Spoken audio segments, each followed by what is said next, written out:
Okay. Big stretch. I hope you enjoy these mouth noises. They're the ones you're getting. Right off the bat, just a big ol' stretchy stretch, and so on and so forth. I am not awake. I made a decision today that I was going to make a cream of chicken casserole with elbow macaroni and crumpled Ritz crackers. Not crumpled. Crumbled? That's the word I'm looking for. And I said, yeah, I've made a casserole. And I ate some. And afterwards I was like, damn, why am I so sleepy after eating this cream of chicken based casserole? I didn't even add any cheese to it. And then it hit me like, oh no, wait, hold on. Cream of chick.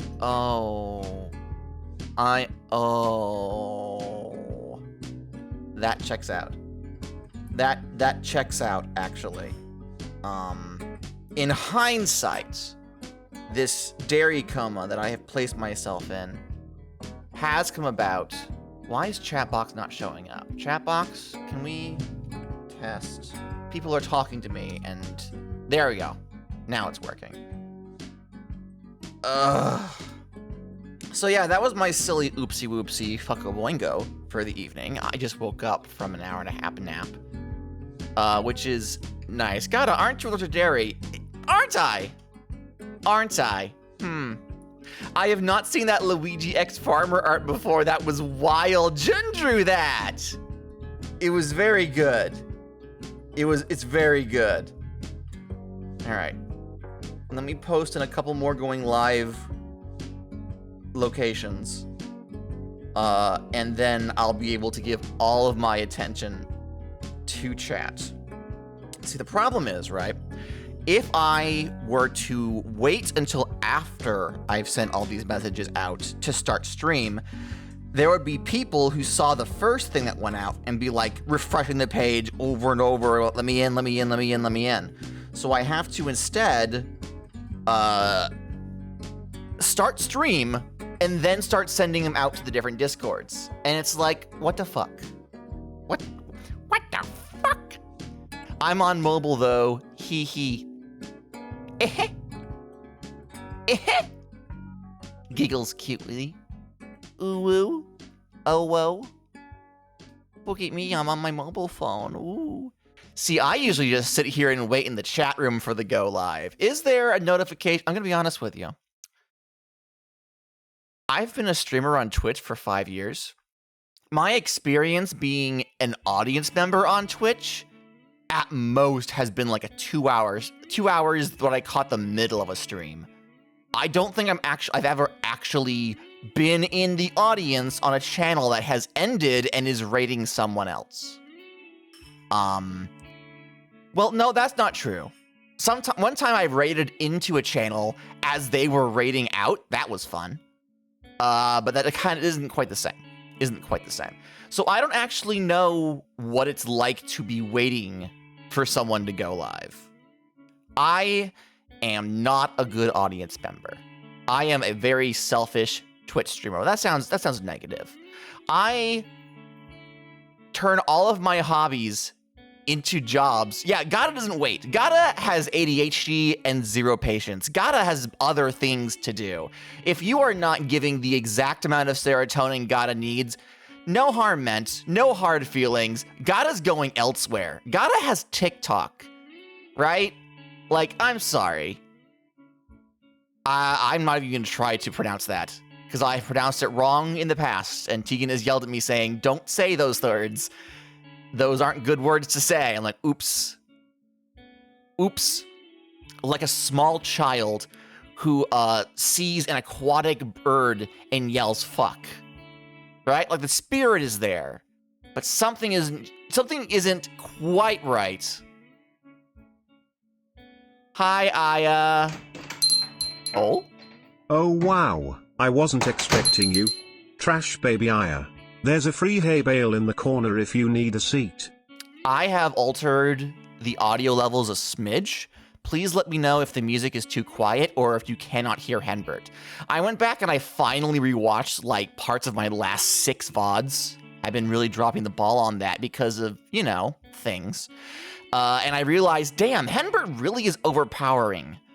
And no one has said much of anything, probably because they assume I want Henbert to scream. Music is quiet in a chill way. Yes, I have not been around for the past week.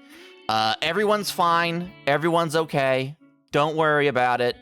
Any potential crisis has been averted, but it does mean that I wasn't here like all last weekend. So say la vie. Also, it's a Thursday.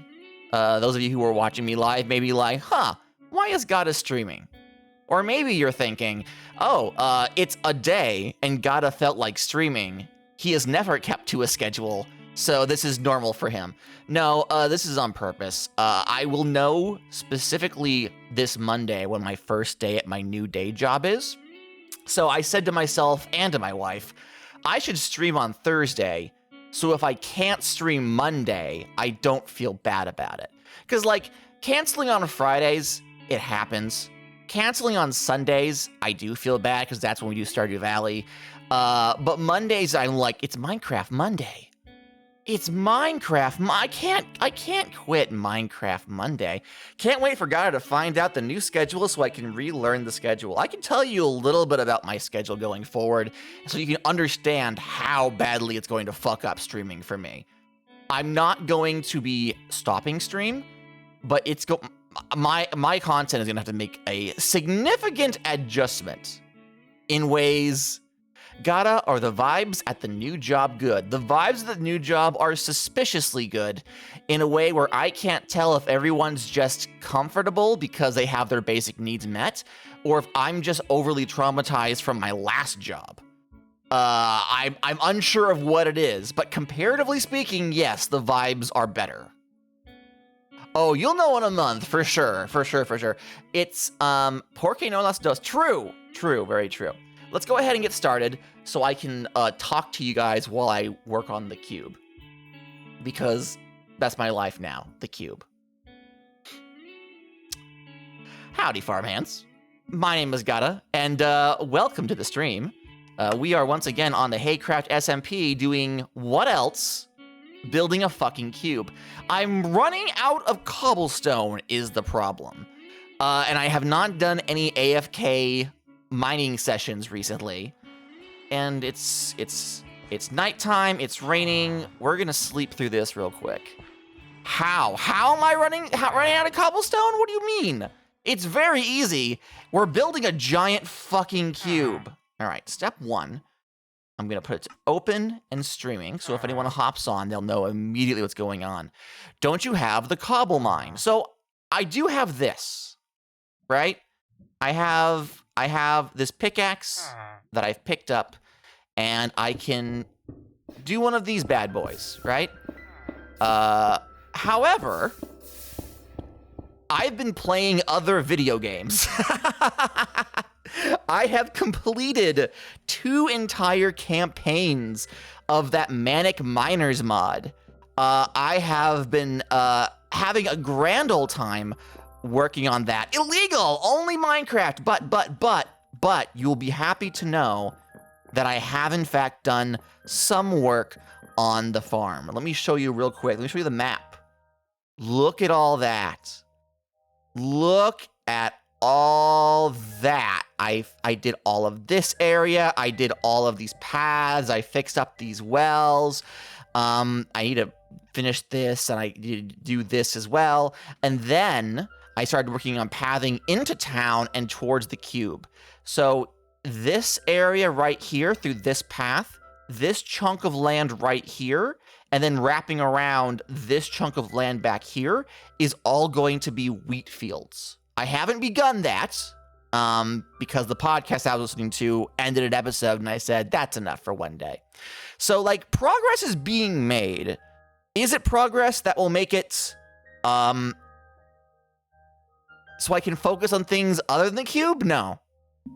Absolutely not. But Aya is yelling at me in chat. Hiya, Aya. Speaking of podcasts. What about podcasts? Planet Arcana, don't tell me anything. Don't tell me anything. They haven't released the new episode yet, have they? It's coming back soon, though. Please catch up, I'm begging. Oh, actually, I skipped to the last... I listened to the first 5 episodes months ago. And then I said, you know what? I'm not going to listen to anything more. And then because they were ending their season, I said, you know what? I'm just going to go ahead and forget like the 50 episodes I missed. I'm just going to listen to the finale. And I did. And I'm like, wow, I don't have context for any of this, but damn if it wasn't great. So that's my experience with Planet Arcana. Don't tell Jay. Jay and B are currently on tour, actually. Like, they are, like, actively going around. Because Jay is, yeah, they're rock stars. They're, like, actual musicians. So they're on tour right now. Gotta please, I want someone to talk to about this, and you're the one who recommended it. Well, listen. What I have been listening to is the Once Upon a Witchlight campaign from Legends of Evantris. They're the group that has Chuckles the Clown.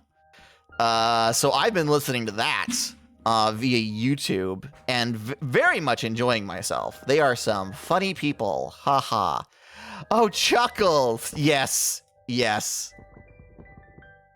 I always wanted to go into taxidermy, but my pop said you had to go to the family business of clown and good shit. They're very funny. And also because I have no chill, I have game design thoughts while I'm listening to their podcast, and I'm like, this feels a little rude that I'm actively, like, in my head critiquing the podcast that I'm listening to, but also, did I really expect anything more of myself? I think not. I think I know what I'm about, and yeah. Let's see, what else? We also did set up these lava generators that have not generated any lava. So there's that. What were we talking about? Oh yeah, Planet Arcana. So the only reason, like, I was putting off listening to Planet Arcana because it was like One Piece, right? So much had happened that it got away from me, and I'm like, if I'm gonna start listening to this again, like, seriously, I'm gonna need to, like, dedicate days just to catching up. And that was like, I don't really want to do that. But then they were like, oh hey, we're ending the season, and also we've made an original game. Like, the final 2 episodes are of them playing their brand new system that they're making. And I was like, oh, a game design? Tucks curl of hair behind ear. Someone's doing a game design? I think I want in on that. So I listened, and I had opinions, and I don't want to spoil anything for anyone who intends to listen to the podcast, but I think they're on the right track. Jay actually has written and released a zine system. What's the name of the system? It's about aliens. I don't have the name in my head. Hold on, everyone. I need to go find the actual name. 1 second. I got it right over here. I have all my TTRPG zines accessible. That's not it. Here it is. Yes. For some reason, I thought it started with an A, but that's a different season. Oh my God, it's over there. Yes, no, it's just over there. Don't worry about it. Jay wrote a game called Contact by Jay Stroutman. You're doing Ultimate Dimension 20 catch-up? Good fucking luck. Like, you're going to like it, but oh my God, how far are you behind? Like, are you starting from the beginning? You're almost through sophomore year. Oh my God. You have a ways to go, but also enjoy the ride. But yes, no, Jay wrote a game system called Contact, which is about the first contact with aliens, but it's played by the players at the table making a playlist of music that gives them like a certain vibe, and then listening to the playlist song by song and using that as prompts for roleplay to figure out like what the story about first contact with aliens is in this play setting, which is really fucking cool. Really fucking cool. Not a long-term campaign game. It's very much a you pull it out at parties kind of vibe with other people who are also music core nerd heads. But I backed it the moment it was available on group funding. What website did they use? It wasn't Kickstarter. Fuck. I am sleepy and not very intelligent on a good day. I only half remember the names of things. So I don't recall the actual that does not look safe. Huh. Well. You just subbed to Dropout. See, I don't have a Dropout sub. I just happen to accidentally see every second of their shows via TikTok. Because TikTok has zero chill. It's okay, Gata. You can have a little Swiss cheese in the brain as a treat. Oh, hello! Hi! Chancho? Is that how you pronounce your name? Chancho? Or is it like an H silent, so it's Chanko? Don't let them out. I won't let them out! I won't let them out. I am here to see if there are any... That's not a lot of cobblestone. That's not a lot of cobblestone, all things considered. I was really banking on this. Is there any regular stone? There's some. It is Chancho. Chancho. Chancho. Hello. You're adorable and I love you. What a cute little guy you are. Ruffles his hair a little bit, or whatever he has that passes his hair. Rubs his little egg head a smidge. Is there any? No. Okay. I'll just leave this. Sorry, you've already taken all of it, and I've been building, so I haven't gone mining. Whoop. Missed me. Now you gotta kiss me. Oh. What was I saying? I was talking about something. Yeah, no, Jay has already written and successfully crowdfunded a TTRPG. So I was very interested in listening to them playtest this new system. There is a slime farm now. Thank you so much for your service. I have no need of slime. However, knowing that there's an option to slime it up at a slime farm is useful. I think today, what we shall do is something that I have not done ever in the history of this server. And that is, I'm gonna go mining. I have this fancy pick. I have access to a food source. All I really need to do is just go down into the earth, acquire that mineral, which I crave, and then return to the surface with my spoils. I showed up to the server later than everyone else.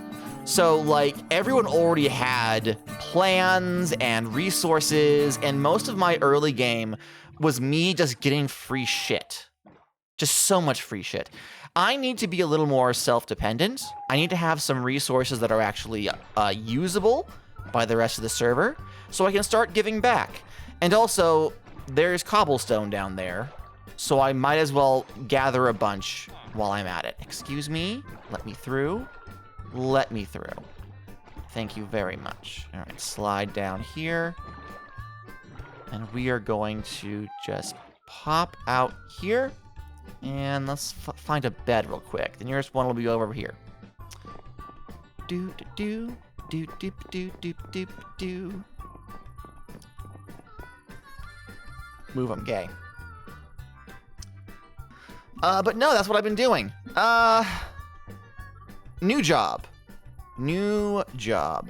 I am no longer unemployed. I am legally an employee of job company.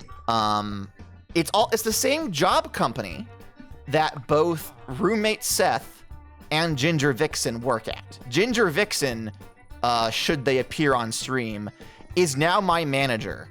Like not my superior, but like they're the ones that are in charge if I have a complaint from a customer. Which is great because I love Ginger Vixen. Hey, Boomer the tuber. There's a free hay bale in the corner if you need a seat. I didn't realize that I had all of this cobble just sitting around. Amazing. Hi, Boomer. Welcome in, welcome in, welcome in. Welcome to the stream. I'm talking about job pay bills.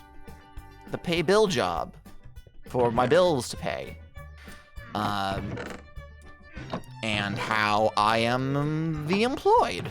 I am the employed. I am not gainfully employed just yet. Yay, pay job bill. It is pay job bill. And I'm trying not to get my hopes up. I'm trying to temper my expectations. However, so I'm trying to think about what I can legally say without it become...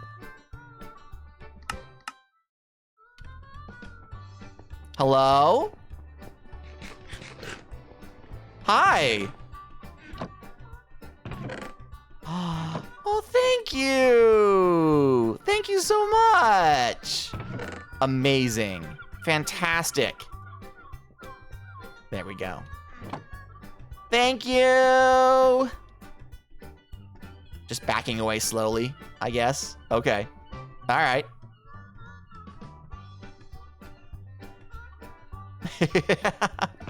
Amazing. All right. Well, I mean, I guess that's something. Should we just let's just do cobble until I run out.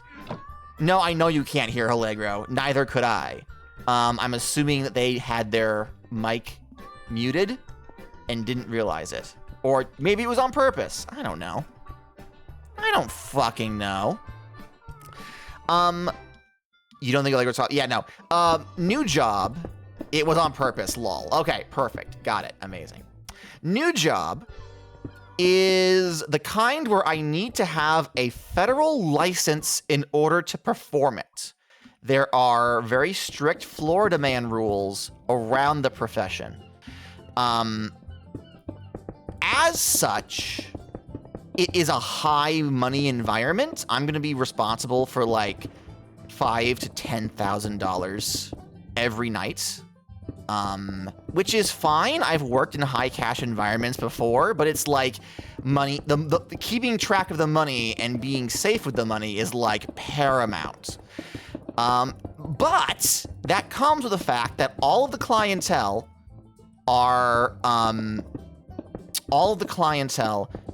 have lots of money to burn. It's a hospitality kind of industry. I'm making it sound like I've entered sex work, and I just want to state that that is not the case, but also we respect sex workers on this here farm. So if it had been the case, it wouldn't have been an issue. I do just want to stress, it is completely legal, and it is not an adult entertainment industry. The OnlyFarms account was a joke, and oh no. Oh no, I've created the farmer doth protest too much. Oh well. But no, I previously worked for a Sam's Club, and believe it or not, Sam's Club has you deal with a lot of money. When people buy in bulk, especially for businesses, they're putting like grands upon grands in a single transaction. Casinos are a kind of adult entertainment, if you ask me. Fair enough. Fair enough. But I know I do not work in a casino either. I'm not even, you know what, I'm gonna stop answering questions because then you're gonna be able to suss it out what I do. But anyway, so technically I am paid $7 an hour. However, it's tip share. And from what I understand, even on a bad night, the people who come to this business tip very, very generously. So on average, I am looking at a paycheck that is about between $18 to $25 an hour. Some days will be weaker than others, but like this is looking to be a profitable position for me to be in.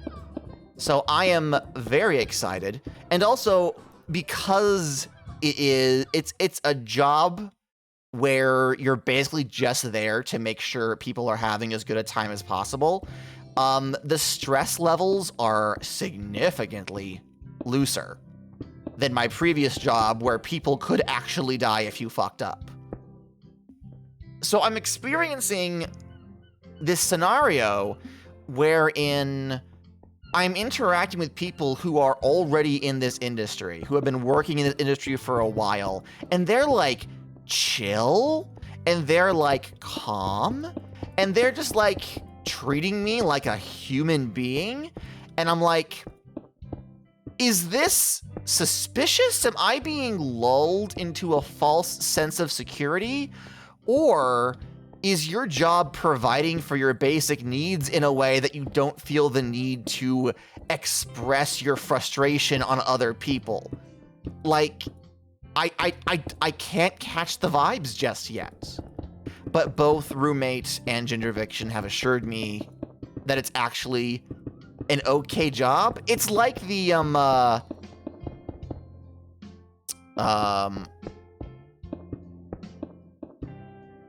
asking about the hole. Is it horny or wet or something like that? Like that old meme? Is it something or wet? They ask you to explain. Haha. It's a good job, Brent. Take the job. It's wet. Oh, it's Nebula Bash. Wait. I thought you were still in prison. I need to remove that one. For whatever reason, the bot favors the one where it implies that you are all, like, career criminals. Or otherwise have been victimized by the police state. Yet creepier wet, not hornier wet. Jesus Christ, gotta. I knew it ended in a Y, and that was the first word that came to mind. That says more about me than it does you. I would apologize if I were sorry. But yeah, no. Haha, yeah, it's a joke. But no. So it's very much that, where I don't know if I can trust it yet. Gotta not beating the allegations about the new job. Oh no. Oh no. Oh no. No, the downside is the next words out of my mouth also do not help beat the allegations. It's a night job. It takes place during the evening, during the wee hours. So my availability is going to be changing drastically. I am officially on for mid-shift, which is from like noon to 8 p.m. Hi, Raggles. Damn it, the wee hours. Yes, I'm a Nintendo fanboy. Therefore, we would like to gainfully have employment. My primary job will be from noon to 8 p.m., which bumps into like my normal streaming time. So, but also it's a job where sometimes I'll have to work from 5 until like 2 in the morning. Hold on, just sneeze. Woo! Avoided that sneeze. Ugh, I hate that. If I'm going to have the itchy nose, can my body at least follow through? You know? Almost sneezing and then not sneezing is so much worse than actually sneezing. It's not even a contest, and I hate it. I hate it so much. God. Mia Ghost, face shifting through walls. What does that mean? What does that mean? Raglan, what the fuck does that mean? What did he mean by this? I'm afraid. But no. My hope... Gotta read chat challenge. Impossible. I'm reading chat! I'm reading the chat! Maybe not to your specifications.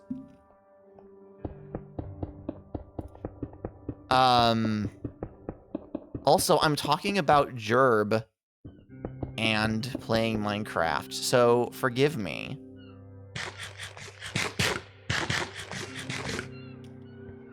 Forgive me, Raggles, I've been naughty.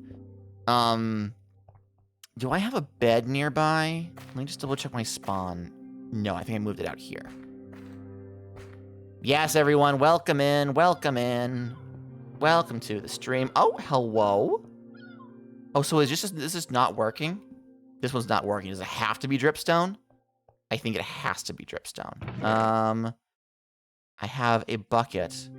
Don't have any extra drippity stone, I don't think. Right. You still have work to do before you can become a miner and crafter. You're currently AFKing at the slime farm. Matzeltov. I am happy 5U. Let's see here. What I want to do is light up as much of this as possible. So I'll fill this in with more lava once I have the lane lit up.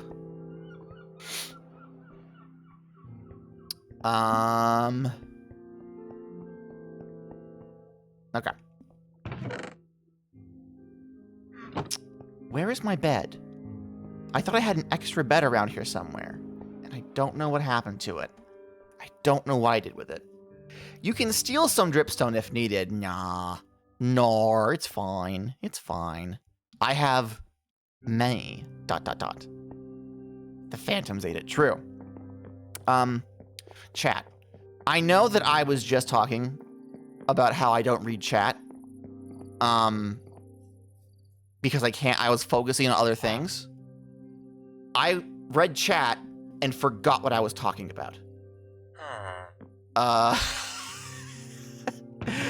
I am losing it. My memory actually has been significantly worse the past couple of days as a direct result of stressing over onboarding on new job. The moment I officially signed the paperwork and the HR lady said, yeah, you're hired, congratulations, you work for us now. It was like a small child that had been clinging to my back was quickly removed. Just boom, all problems gone. It was fast. It was immediate. I feel so much better now that I know for a fact that I have a job and I'm going to have money, especially because, and this is, I know there's a bar at the top of the screen, but this is not me trying to get people to donate. The money almost ran out. Like, if I didn't have verified work within the next week, it would have gotten real dicey. So the job showing up specifically when it did was just like, oh, thank Christ. Oh, thank fuck. Oh, holy moly. It was tight. It was getting real spicy there, chat. So, but everything's fine now. Everything's fine. Everything's good. I have a new job, and it should pay significantly more than the old job. So huzzah, huzzah. But as a result of the stress, my ADHD has been so much worse, which is probably why I had a hard time playing Minecraft, starting up Minecraft. How much is significantly more, comrade? So, my previous job, I worked for them for 8 years. And my ending pay was $15.36 an hour. After 8 years, and a raise every year, I might add, I only made $15.36 an hour. The new job is tip share, meaning that legally, the company only gives me $7 an hour. However, it is in an industry with a lot of very generous tippers, and it's not individual tips, it's everyone who worked during like the hour the tip was made receives a percentage of that money. It's pooled, right? So my new coworkers have informed me that I am looking at between $18 to $25 an hour. Not every night, but enough nights that it's worthwhile. Oh, it's back of the house tip split. Yes. Yes. That's the vibe. That's the energy we are bringing into this Chili's tonight. Raglan, the people that live there barely even pick to be there, and they don't set the pay rate. Yeah, no. It's entirely corporate. It's entirely corporate. Hello? Is someone else already mined here? No, hold on a minute. This is me. This is all me. Did I do this on stream? No. I think I did this off stream. This is my old starter mine for when I went down to look for iron until Raglan said, bro, why are you dying repeatedly in the mines? I have iron for days. Amazing. No, the managers should have thought about it. I have not really conversed with anyone since before I quit my job. But for those of you who know what happened at my previous day job, it was not good. I was very undervalued. And from what I understand, they're not going under as a result of me leaving. But the department is definitely not better off for me leaving. Let's just put it at that. It's not a great situation for anyone involved, except me, because now I no longer work there. Huzzah. Yeah, no one lives at corporate. No. The residents, so I've mentioned this before, but I previously worked in a retirement community. And I cannot have opinions about the quality of the care, because that would be slander, I believe. But I will say that I had significant conflicts between the care I was expected to be given and the quality of the care that we were actually functionally capable of giving as a direct result of mismanagement. So, I hope the work culture shows the correct level of appreciation this time around. So here's the deal, right? I have instantly, like during the interview, been told, hey, so everyone in this department is some flavor of queer. As long as you're like not a dick and you do your job, if anyone messes with you, like we don't fuck around with that. And I went, oh, immediately a better working environment than where I was previously. Just instantly, just straight out the gate, the bare fucking minimum. I'm like, okay, good. I'll still probably deal with people being a dick. I'll still probably deal with customers who demand too much of me and think I'm just there to be a wage slave. But at the very least, I know for a fact I'm not gonna have to deal with that homophobic bullshit again. I'm not gonna have people trying to fire me because they think my sexuality is X or Y.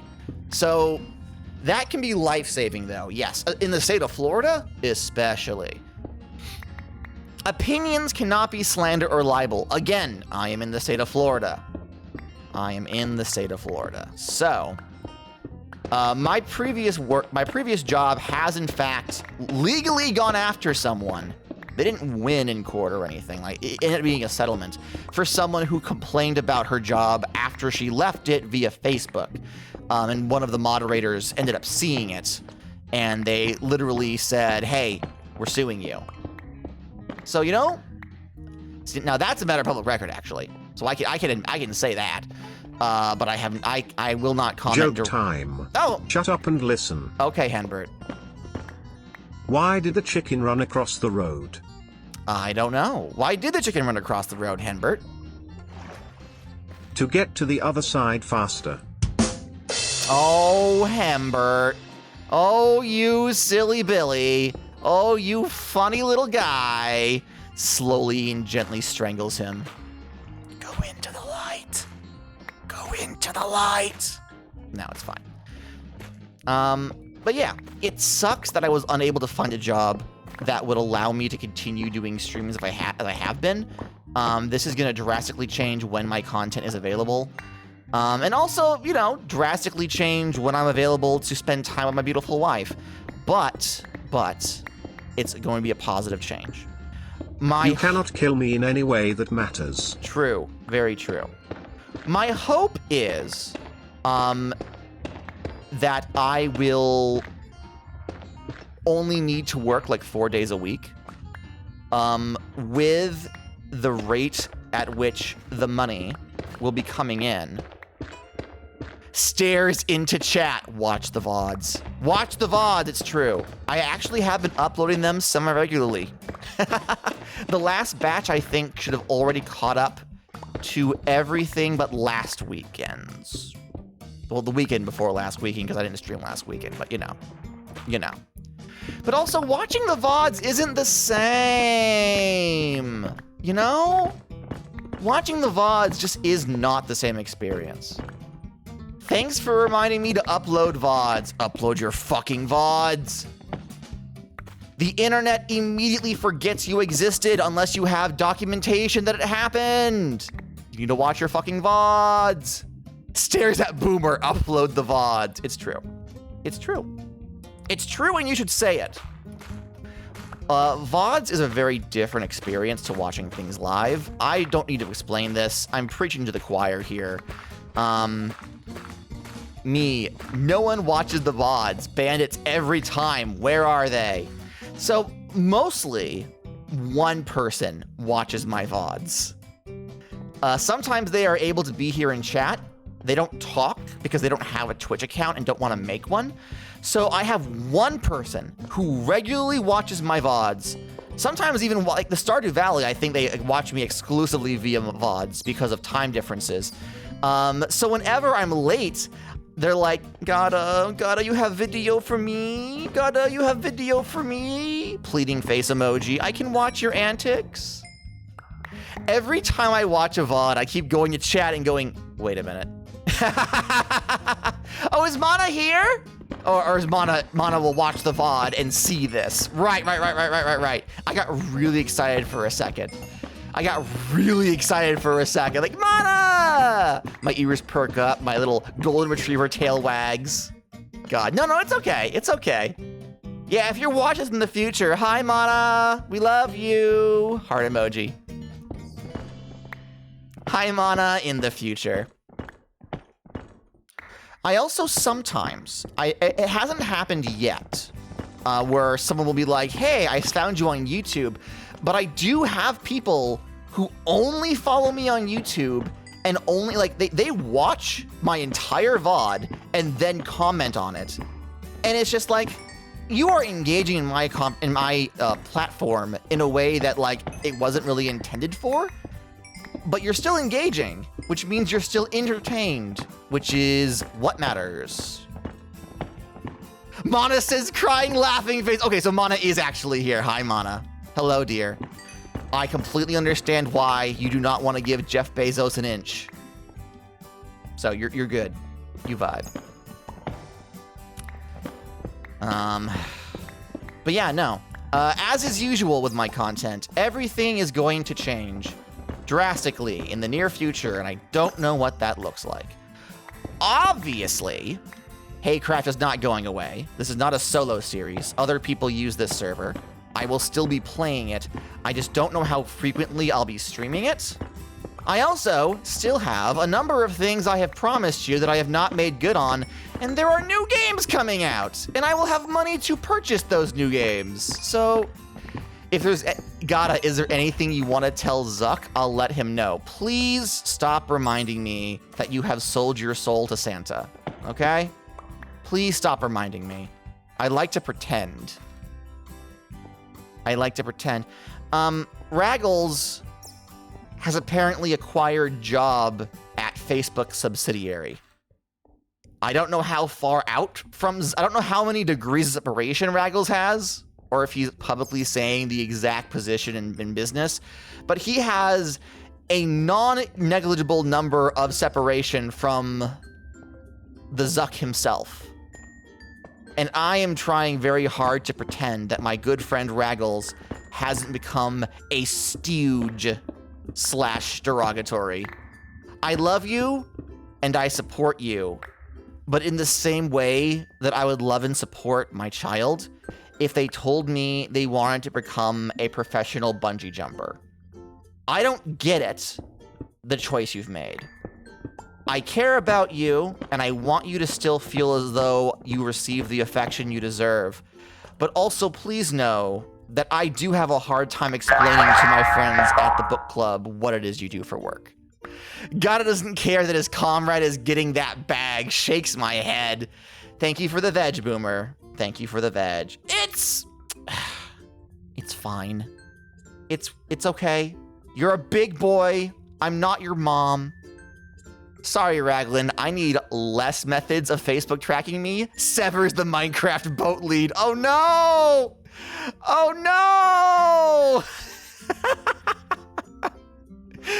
Oh God. Well, I mean, at this point, it's too late. They've taken over the bloody world, so I don't know what you're going to succeed by doing that. C'est la vie. For what it's worth, it's the virtual reality department. Their coolest and biggest failure. True! True! It doesn't matter if the ship is sinking. The ship hasn't fully sunk, and there's just piles of money on it. Like, yeah, you'll get a little wet, but also, virtual reality Raglan, isn't that like playing Minecraft? VR is still cool. People can fight me. That is true. They can fight you in virtual reality. I will fight you in VR. True. True. I have a quest. All right. Where am I? Underground. That explains it. I'm just going to keep digging in a direction. I almost have an entirely full inventory, however. So aside from picking up whatever extra diddly dudes I find along the way, there's nothing. Oh, I have reached the deep slate. I have reached the deep slate. I don't really want the deep slate. It's cobble I want, but if I can break down into a cavern, I might be able to grab. Oh, here we go. Get some ores and whatnot. I just remembered I have Fortune 3 on this pick, which is probably why my inventory filled up so quickly. I was like, wow, I'm mining a lot. I've got so many things. My inventory is full. Wait a minute. That slight pause you just heard, that was me having like a full conversation with myself in real time, trying to figure out how this happened. Do you know I can't walk downstairs without getting dizzy? I'm so sorry. I'm so sorry.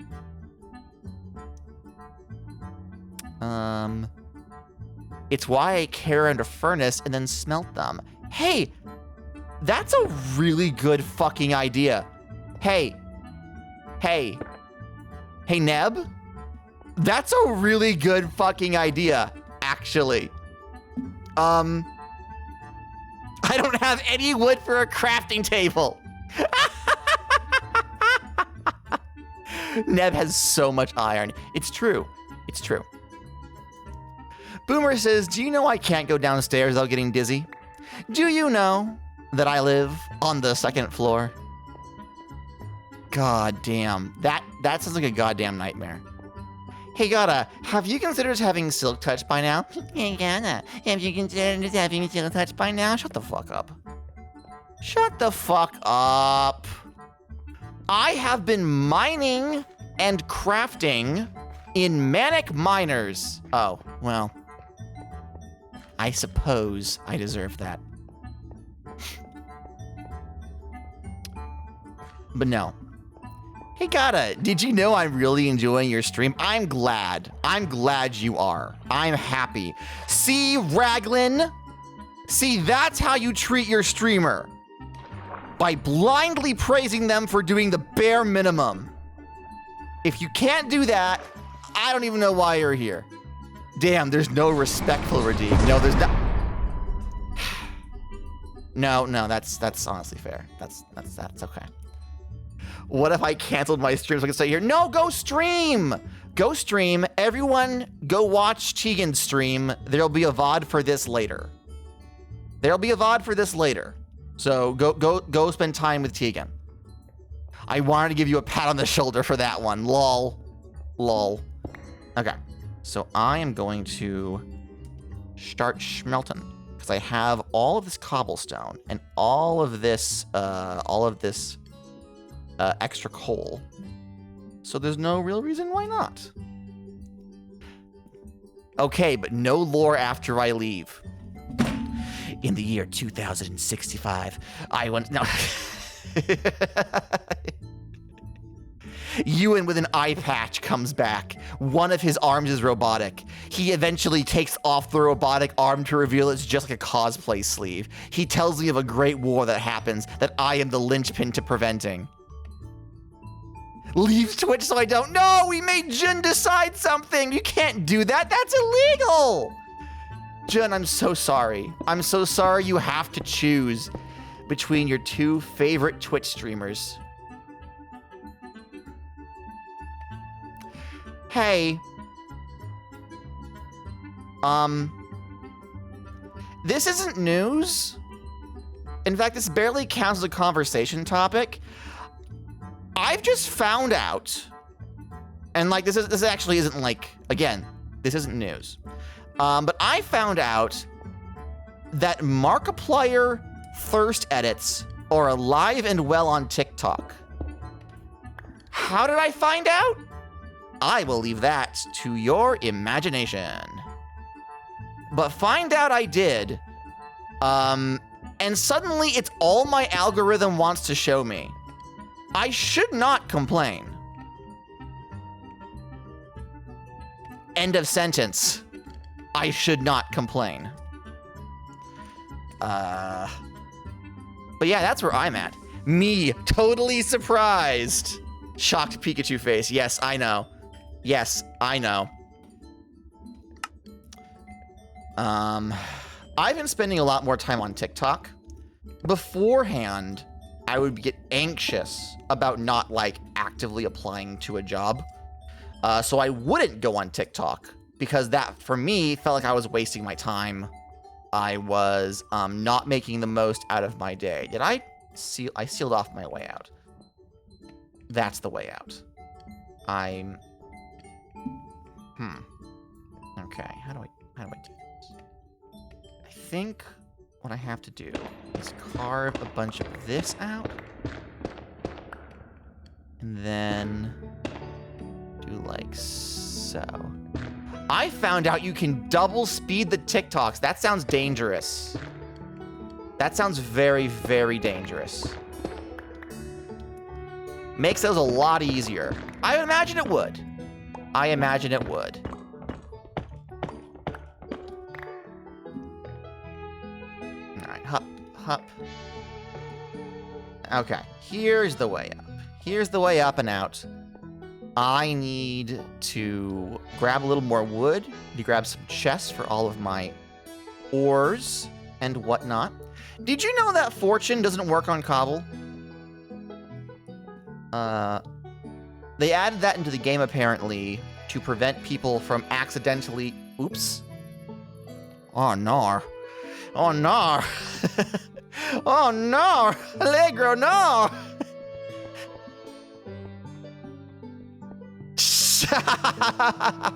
Oh, also, the mod that makes chat raise up is installed. So now you can actually read what's going on in the server while I stream. Congratulations. Why was I smelting stone? Oh, it was for this. I'm a fool. I forgot that I was using it to make the walls. How silly of me. Let's empty all of these out.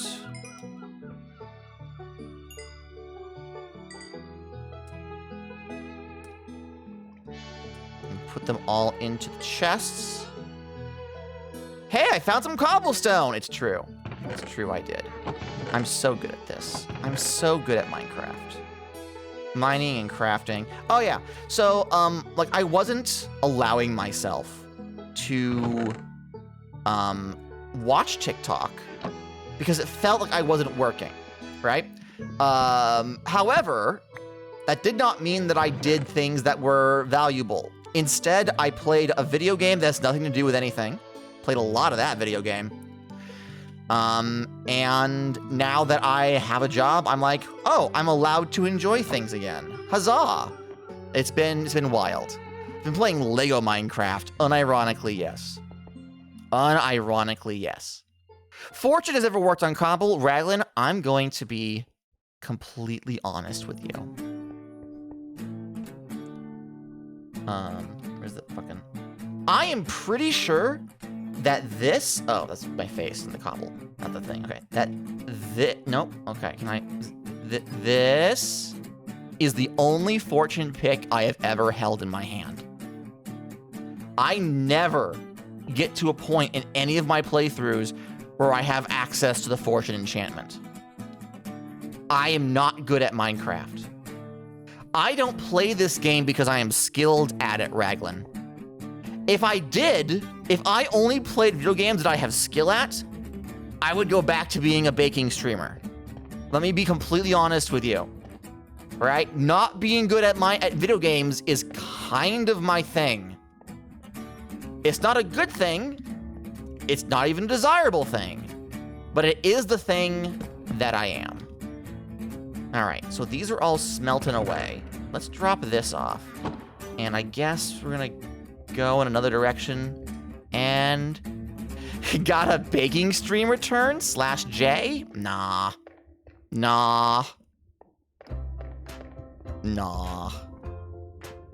I still enjoy baking. Oh, hello, someone's here. Welcome home! Welcome home, roommate Seth. I am the streaming, just so you are aware. Alright. There looks to be goodies and whatnot. Chat says, welcome home, Seth. Chat, roommate Seth says, what's up? Seth, epic reference, true. Me, when I talk to my roommates. Epic reference, bro. Haha, that's so relatable. I understood that.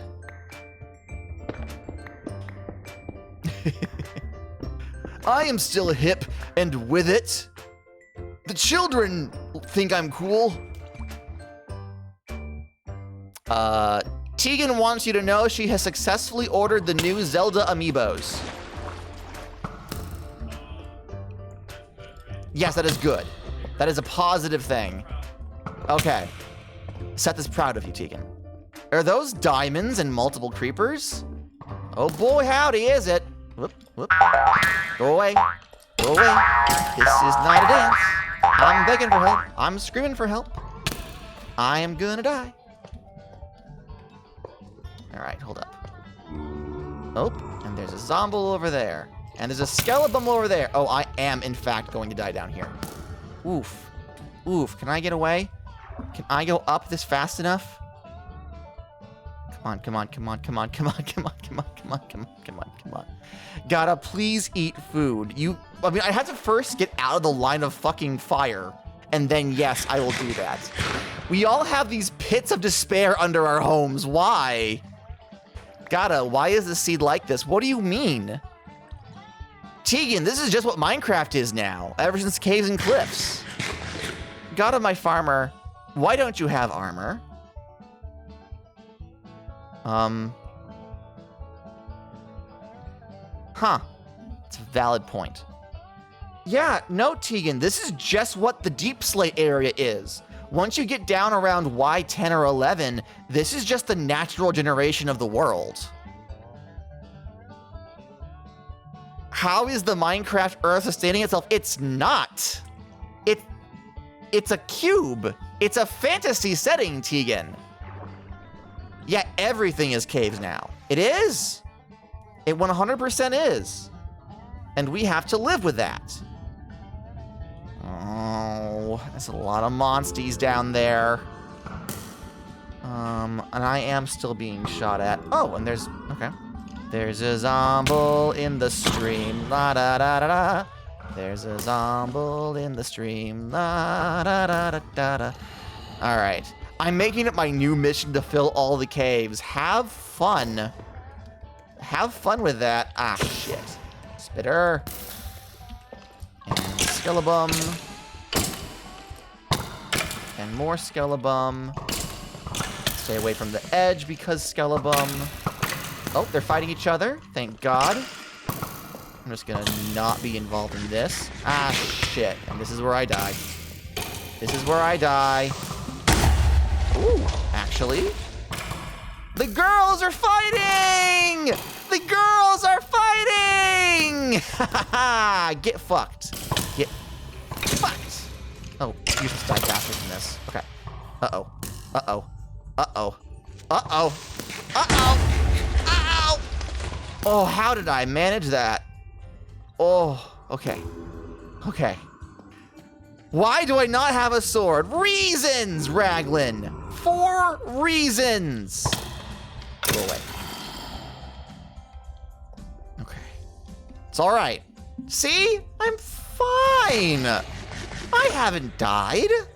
I'm doing great! I'm moisturized. I'm in my lane. I say while being very firmly not in my own lane. Can I put fucking torches down, please? Thank you. Hello?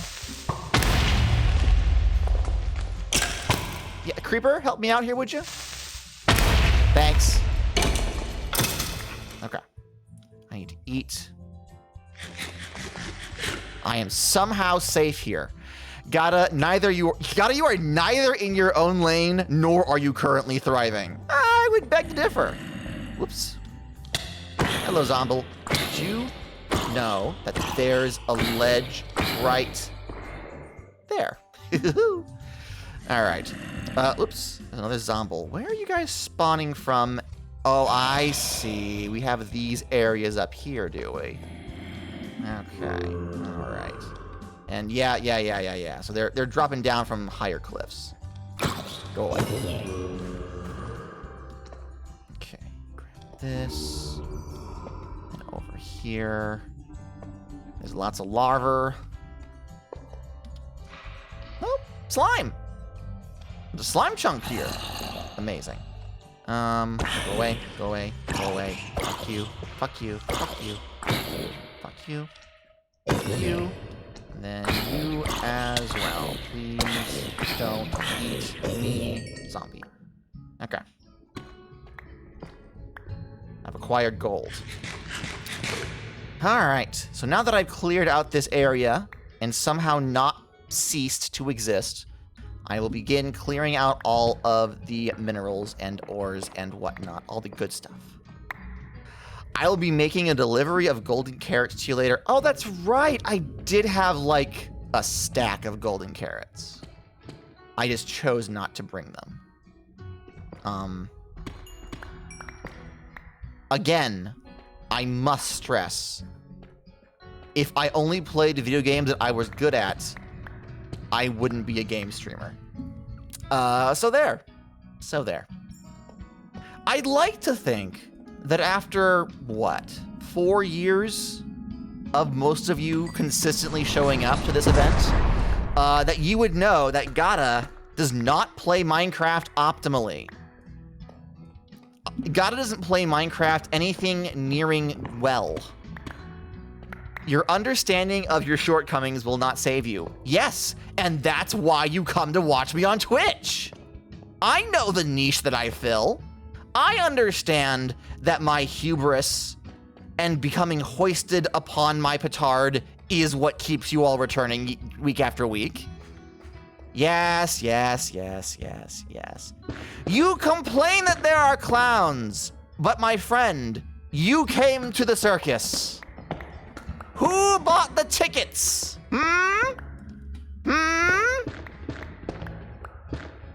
Let's be honest with ourselves.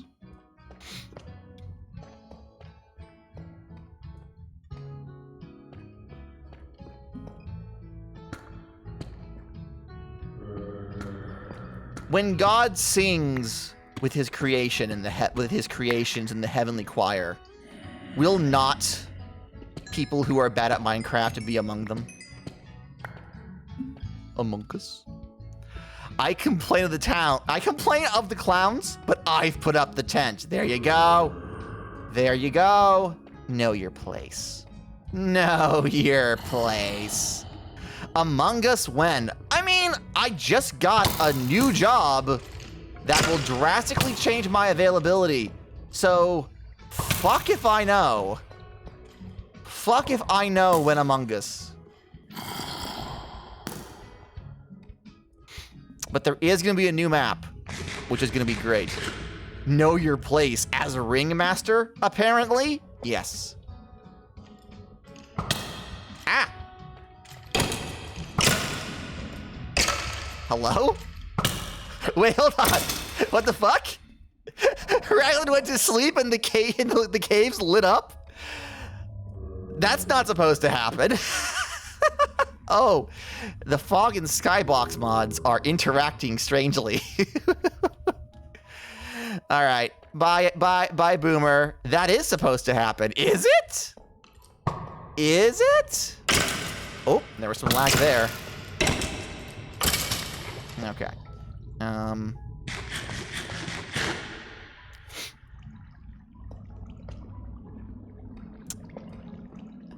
The render distance is just really small. That is true. Oh, and I am now out of torches. I have used them all.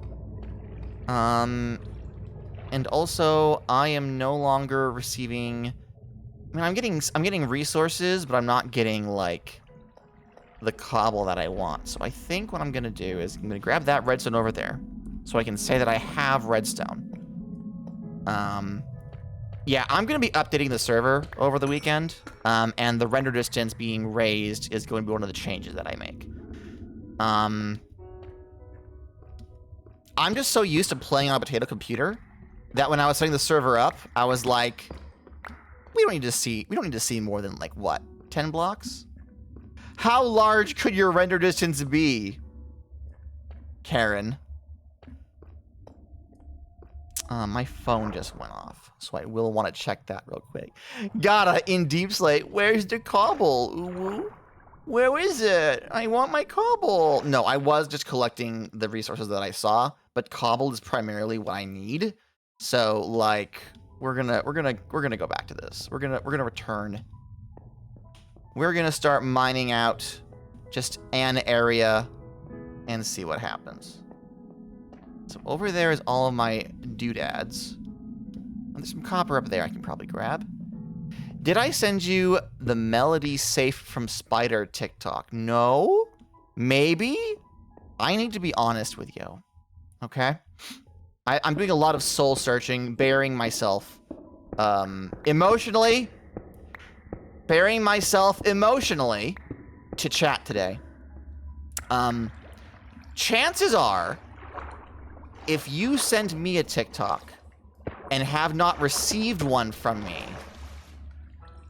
in a timely manner, that TikTok is deleted before I get to watch it.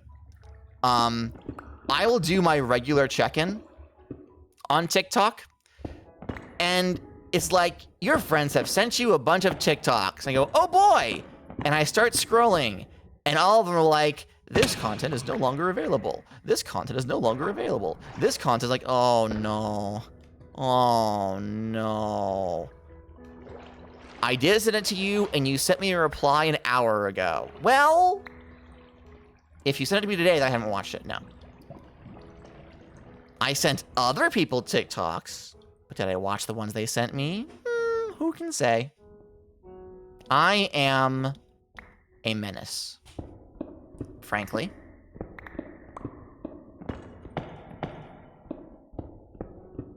Oh my god. There we go. Me during my monthly clean out of the TikTok inbox. See? See, it's not just me. It's not just me. Couldn't be me. Couldn't ever be me. I cannot be trusted with Dopamine Simulator Max. Oof. That is true. That is very true. My favorite is when I'll be like, I'll just watch one TikTok. And then I resurface. 2 hours have passed. My beautiful wife is calling from the other room saying, Gata? Where have you been? And I'll say, oh, just standing in the middle of the kitchen. You know, I didn't go far. Didn't really do anything. But boy howdy, have I seen 8-second increments, 8-minute increments of episodes of Law and Order.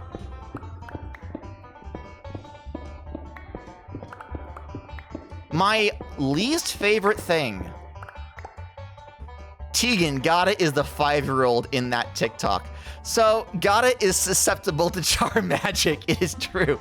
It is very fucking true. Jessica calls me an iPad kid. And it offends me, but it is not incorrect. It deeply upsets me, but I cannot argue against it. Especially because I need to have my silly little shows while I eat meals. I cannot have a meal without something else happening on top of it. And it is not great that I am in this situation, but it is the reality, and I would much rather watch my silly little TikToks while I chew on my sandwich than eat a sandwich and have it not be fulfilling because I wasn't also watching clips of Bluey. So, you know? Also, I have all of my pretty boys that do TikToks, all the cute cosplay people, and the homosexuals. So I have my meal for my hunger, and the femboys for my thirst. It's all part of a balanced breakfast, you understand? You understand. Oh my god, yes, yes, yes. Clip that! You guys know that I say these things because it makes you clip, right? Like, this is very much engagement bait. So, Jun, clip that right now. That's gonna do numbers on Twitter. That's gonna do numbers on Blue Sky whenever Blue Sky gets video compatibility added. Social media will eat that up. Gata, I'm not stupid. Okay, as long as we're all on the same page. As long as you all understand what the scenario is here. I know you do it. Okay, all right. As long as we're all in agreement. That's gonna do numbers. It's gonna get like 14 views. It's gonna get double digits, baby! Double digits, baby!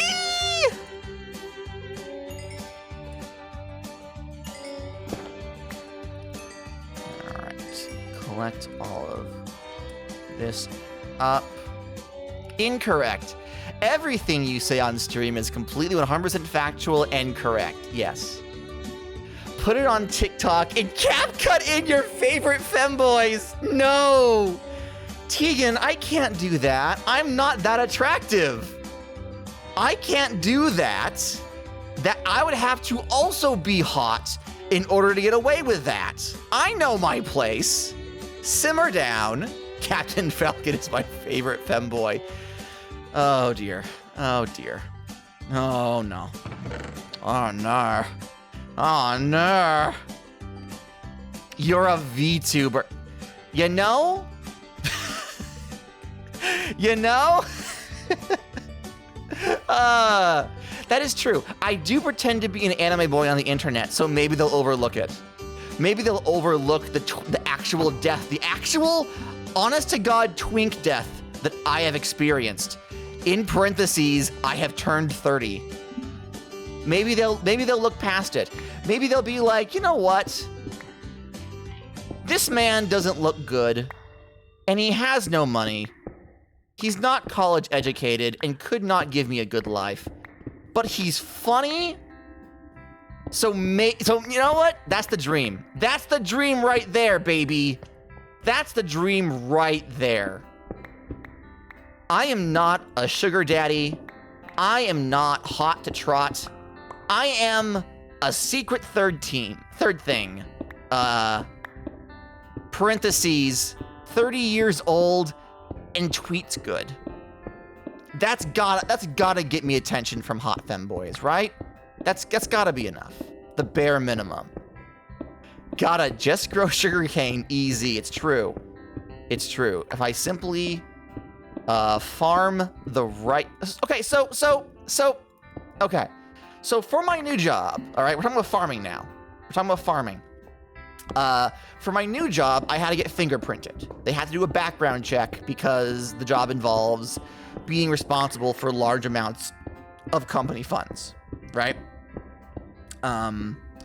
So they're like, yeah, we gotta fingerprint you. And here is this fancy-pantsy doodad machine that we're gonna put your fingerprints in, and it'll go into a system and it'll check by everything else. Like it was like a Star Trek fingerprint scanner, right? I've had my fingerprint scanned before, but like this was like top of the line. And the guy who was operating it was this older gentleman, and he had like this thick country accent, right? So he says, so what you're gonna do is you're gonna come around here, and you're gonna put your fingers on here. So you're gonna do as he tells you. You're gonna follow the screen, and before you do that, and he pulls out this fucking bottle of corn oil, and he says, you're gonna put this on your fingers. You're gonna rub it all in, and then you put your fingers on here. And this here is this corn oil. This is what you use when you milk a cow. And the other nominees were like, when you what? He goes, when you milk a cow. When you milk a cow, you put your fingers on this, and the heifers, they like it. And I, of course, recognize that yes, it is a form of balm, because udders can very easily get chapped. So making sure that your hands are properly lubricated prevents catching on any cuts. All right. Seth heard me say the word lubricated. Now he's just like chuckling in the other room. Hugh Heifer. Thanks, Raglan. Thank you. But no, so like I understood this, but he had to explain to these two city folk all about why you have to properly get your hands nice and soft before you start milking a cow. And I'm like, I'm not going to say anything. I'm going to let this go. I'm just going to let this run its course.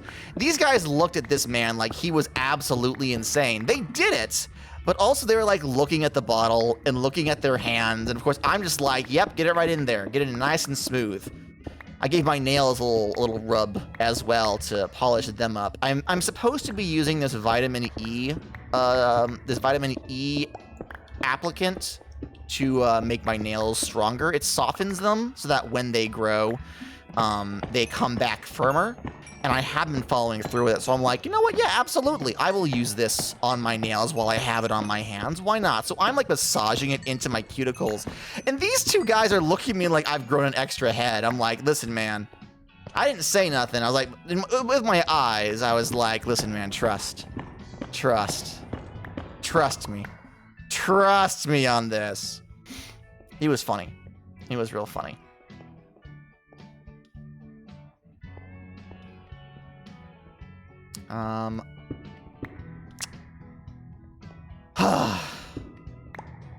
So, do you guys know what season it is here in Florida?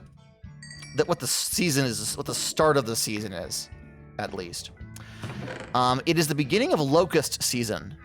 Do you want to know how I know? Because fucking dumbass locusts keep smacking themselves into my windows and dying. Yeah, no, it's locust season. Locusts, if you've ever seen a grasshopper, imagine a grasshopper 10 times the size of any grasshopper you've seen with the equivalent amount of brain cells. Locusts are just so fucking dumb. They're everywhere, and they have to be because their life expectancy is not great. Not great. They're very stupid. Just ridiculously unintelligent. Hi, Neb. Thanks for the lurk. Thanks for the lurk, Nebula Bash. Make sure to wave when you need to head out. Thank you for popping in. Yeah, we got fucking locusts. Only a couple at the moment, not too many. Eastern lubbers specifically. Fucking, they're dumbass locusts. But at least they're better than the love bugs. Oh my god. There's a certain kind of like small beetly doodads. Gotta, Eastern lubbers aren't locusts. Whoa! Prime resub upon ye! Thank you. Thank you, Neb, for the prime resub. I appreciate it. Alright, I'm bored of this. Yay! Thank you for the sub. You get a jolly jangle of the cheer bell. Thank you. Thank you, thank you, thank you, thank you, thank you, thank you, thank you. Thank you so much. 21 months? Jesus Christ. That's fucking wild. You've been subscribed for 21 months. 2 years of your life you have given to me, and you will never get them back. Mwahaha. And other some such.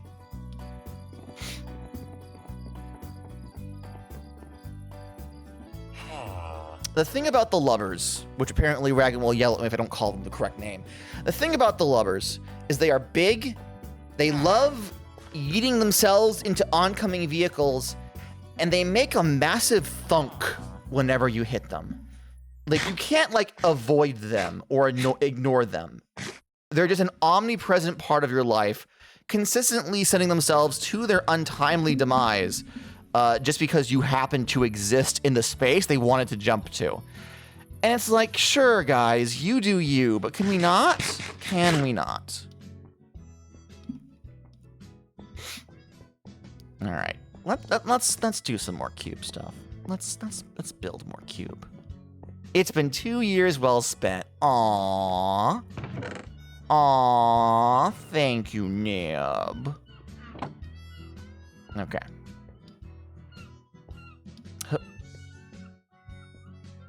What the fuck?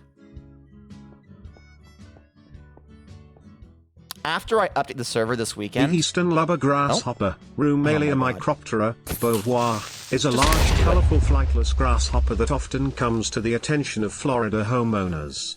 It is native to Florida in the southeastern coastal plain of the United States. Because of its size and coloration, even one individual in a garden is conspicuous, but occasionally local populations explode to such an extent that the grasshoppers can seriously damage ornamentals, row crops and citrus groves. Yes. So locusts, we call them locusts. Kind of like how there's a kind of wasp that we don't actually call it by its official name. We call them dirt daubers, because they daub dirt to make their nests. They don't normally bother you if you don't bother them, so they're like relatively harmless, but they're all over the place. Fucking daubers.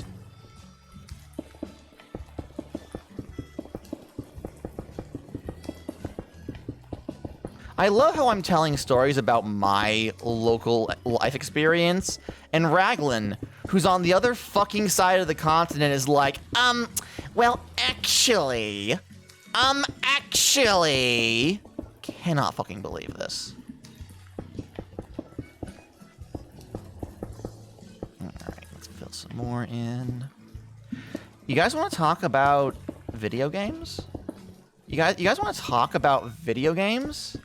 You guys want to hear about the full body sobs that I produced when today, September the 14th, 2023, Nintendo announced they are actually making Paper Mario: The Thousand Year Door for the Switch? Fucking... My brain is so huge, actually. See, I'm in the middle... Well, no. I am on Chapter 3 of a Paper Mario 64 playthrough right now in my private time. Right? Like, I fired up the Wii U to restart the original Paper Mario. So I already had it on the brain, but it's one of those things where I was like, it's not happening. Like, we're already getting SMRPG on the Switch. There's no way they're also going to make Thousand Year Door. In my mind, it was one or the other, right? I would have the luck of being in the timeline where Nintendo did one or the other, never both. And yet, It was a good direct for Mario fans specifically. Third-party support is reaching a point where all of the third-party RPGs are coming out at a rate, like we had all the farming sims come out at the same time, and now all the RPGs are coming out at the same time. It feels like we're reaching the development stage where people who started working on projects during the pandemic are reaching the point where they're finishing up. And Splatoon fans, that is true. But it very much feels like for third parties specifically, we're seeing the end results of long-term projects. And maybe, just maybe, this means that I don't want to harp on this. I really feel like we're getting a Switch 2, and third parties are holding on to their bigger titles for that release. That's my opinion. I don't have any actual contacts in the game industry. This is just me as someone who has followed Nintendo closely over the years, being like, this feels like we're gonna hear something by E3 next year. Nintendo apparently, allegedly, already showed their new system to devs 3 weeks ago. See, I'm not saying I don't trust your source, but also I've been hearing rumors about the new Switch pretty much since the year after the Switch came out. So until I hear something a little more substantial, then also E3 is dead. E3 is dead, yes, but the June-ish area of people announcing they're gonna do stuff, I imagine that's gonna be the norm until they come up with a replacement, right? Yeah, every individual company has the online stuff, but there's gonna be a convention appearance that becomes the de facto new E3. Like how they showed off Mario Wonder at, what was it, Dragon Con or PAX or whatever? No, not Dragon Con. Seth went to Dragon Con. I did not appear at Dragon Con. Not the finished system, only the dev demo. So yeah, no, it's definitely coming. With all of these Mario projects coming out, instead of being held back, it makes me feel like they definitely are not gonna have, they might not have it ready for Christmas next year. They want the Switch to remain strong while they get the new system up and going. But it's definitely coming. Long live E3 in my heart. Summer Games Fest, yeah, that's probably. Quite possibly. I like how, people who are in my chat actually work in the games industry, their day job was in the games industry, and other people are like, yeah, no, I'm a games fucking journalist, and I'm over here being like, yeah, I know a thing or two about a thing or two. You can trust the words that I have to say. But no, specifically with the amount of Mario games being, coming out quickly, I definitely feel like instead of holding things back for the new system, they're giving the Switch a final hurrah. Because even when the new system comes out, right? I highly doubt they're going to completely remove Switch backwards compatibility. Whatever they make is going to be building off the Switch's success. So they're really pushing all of their stuff out now, so that we have enough big titles to tide them over the first year or two of the new system, if they expect the new system is going to launch in a less than ideal window. I wish us a very invite to that game's presentation. I wish that too. I wish Impossible Coin would have more access to information like that.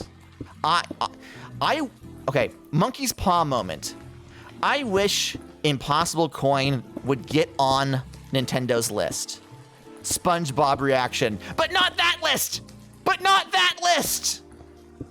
You know? Splatoon 4 will be a launch game on the next system. That's my bet. I would take that bet. I would absolutely take that bet. Get me on the list. Oh? Oop, that's the phone. I bet it's another political survey. Probably. Good evening, Henbert here. Is a bell ringing? No, silly, this is a phone. Click. They thought they were slick with that one, but I showed them. They're probably on the other end, like, staring at the receiver like, damn, that bird got me. Damn, that bird got me. You wrote your 441 words and you return. Welcome back. Welcome back. His phone manners are so good. He knows what he's doing. He's a very smart boy. Congratulations, Boomer. I am happy 5U. I'm happy 5U. Beautiful wife who is in college, on top of having 3 streams of income, I must add. Beautiful wife works 2 jobs, 1 full-time, 1 part-time. She also donates her plasma and gets paid for it. And she's also actively in college to become a marine biologist. So she's a busy bee. Bless her heart. Is taking an an art appreciation class. And she does not want to be taking this fucking class. She does not want to be taking this fucking class. It's one of those classes where they say, we're going to teach you how to interpret art. And they teach you how to interpret art by showing you art and then asking you what it means. Because there is a correct answer they want to hear from you.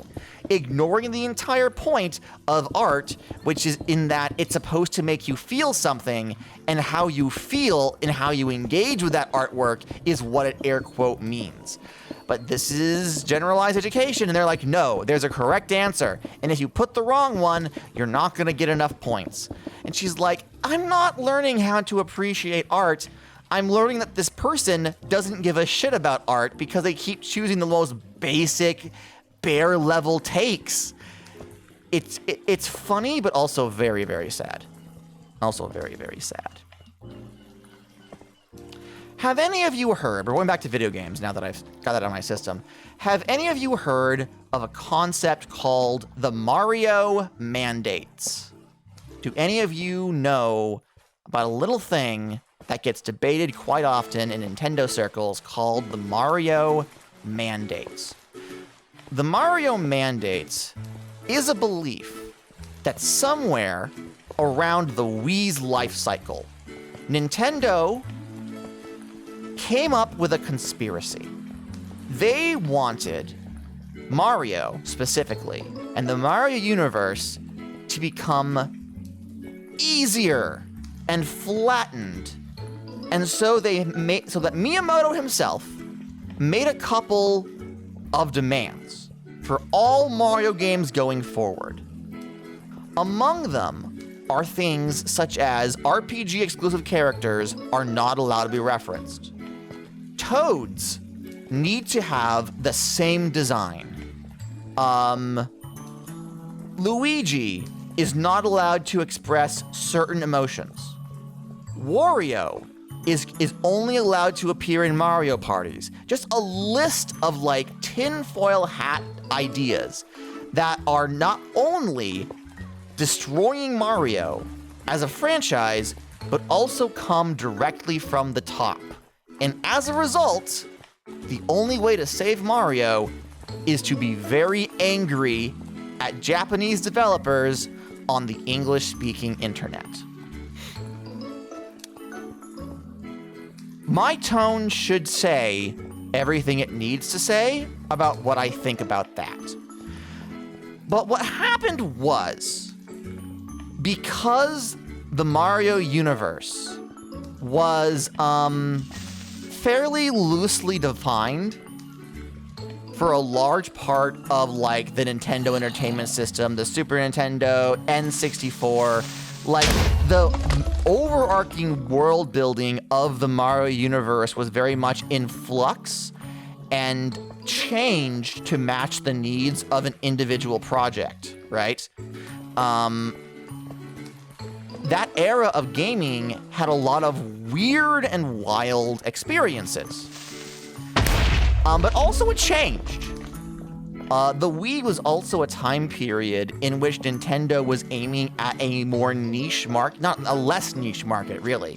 They were aimed at the casual market. They learned that if they could put just things that were more accessible to non-gamers, they could sell a lot of systems and a lot of shovelware very quickly. You guys, most of you will remember what it was like growing up in the Wii era. You know what kind of games were put onto the Wii. So the quality and content of first-party Nintendo games changed quite a bit. Wario no longer had platformers. The RPGs were in decline. Turn-based RPG Paper Mario was out, except for Mario and Luigi, which eventually went bankrupt. So no more of those either. And even what we did get, like Sticker Star, Color Splash, it was a very homogenized view of Mario. The reasoning for this is neither here nor there. I'm not going to try and claim one way or the other, but the only solution that a large number of people on the internet had was that there were mandated decisions by the very top brass at Nintendo making these choices. And that they, uniquely they, would be the end of Mario. Obviously, we are now, I'm gonna put, this is still stone, it counts. It counts. Oh, you know what? If I start doing that, then I'll be like, oh, this is deep slate, it counts. Oh, this is granite, that's a stone, it counts. No, I gotta do this right, or I don't gotta do it at all. So we're gonna nerd pull and then dig down multiple times until this is all cobble.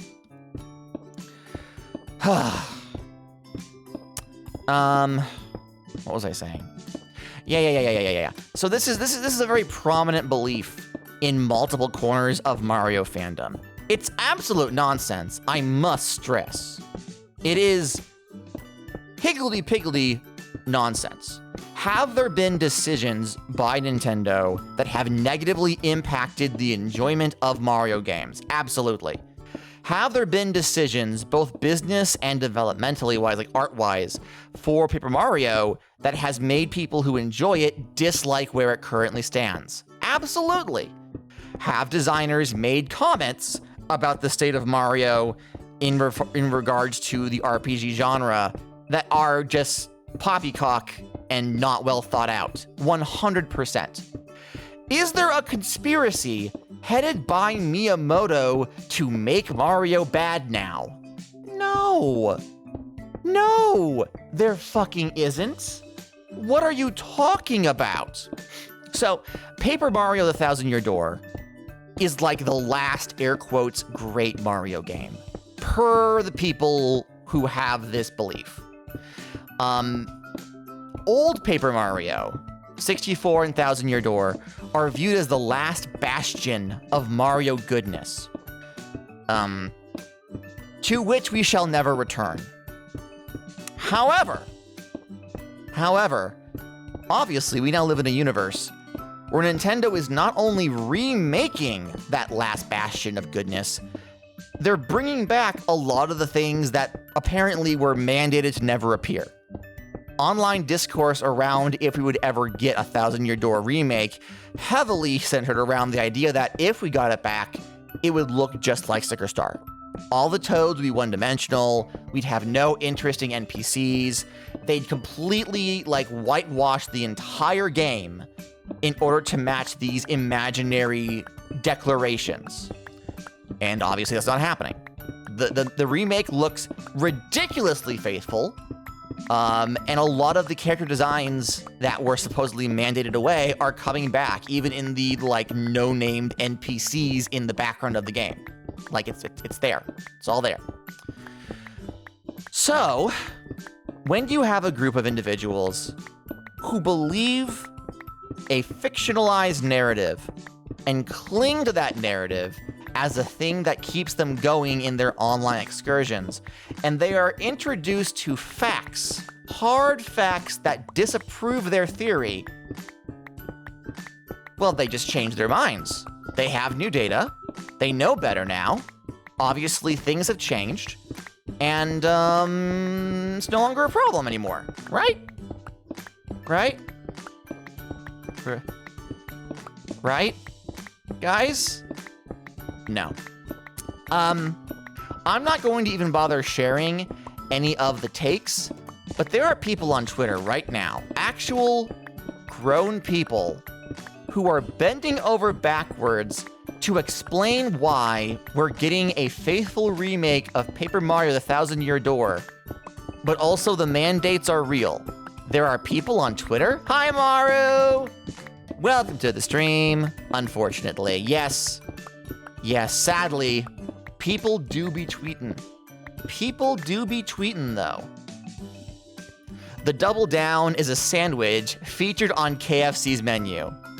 Thank you, Neb. Thank you. So true, Nebula. Amen. Amen.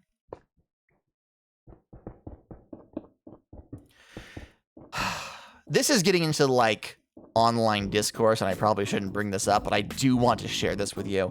There is also a very active Donkey Kong fan community that firmly believes in a concept called, hey, Raggles! You've subscribed for 18 months. 18 of them. Thank you so much. You get a jolly jangle of the cheer bell. Thank you. Thank you. There is a group of individuals online who believe in a concept called the Rare Archipelago, which is the belief that every game that Rare has ever developed, Donkey Kong, Banjo-Kazooie, Conker's Bad Fur Day, all of it, not only takes place in a shared universe, but also on a shared series of islands that are all directly connected to each other. Now that's cute, that's fun. Back in the 90s, it would probably have made sense. Thank you very much. However, Rare was sold to Microsoft decades ago. Donkey Kong is still firmly belongs to Nintendo. And a number of people who believe in this theory, air quotes theory, hold firm that the devs behind all the games, like the new Banjo game, like nuts and bolts, people at Microsoft, people who work at Rare, and people who work at Nintendo, including Retro Studios, all still continue to secretly make this canon. And it's definitely there, guys, if you just look for the signs.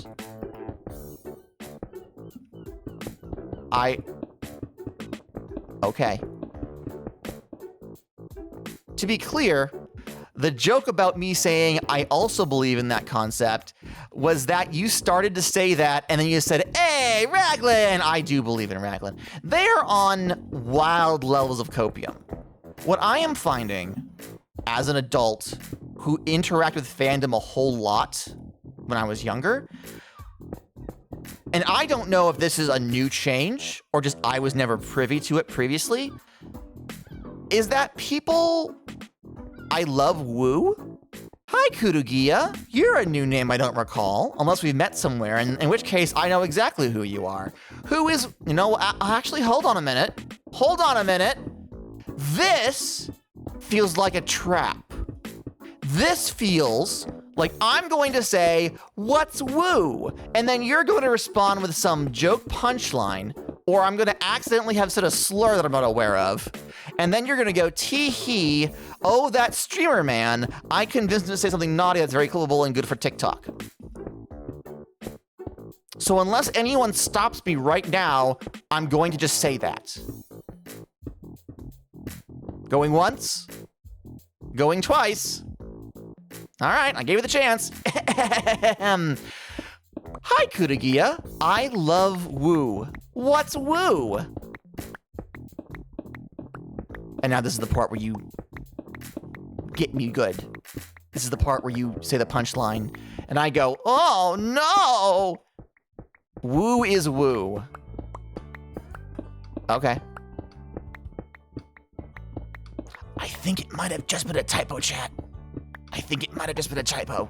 Gata, are you okay? No?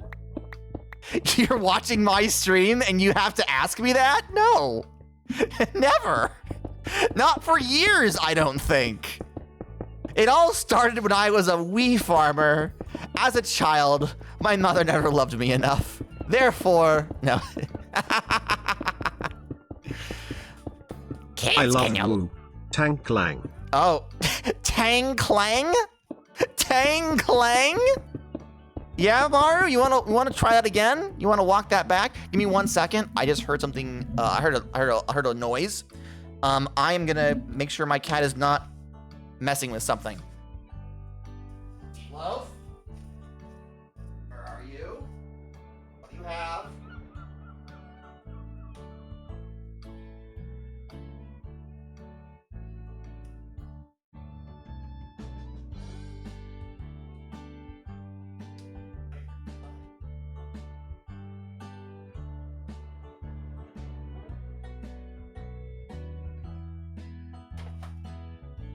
There you are. What do you have?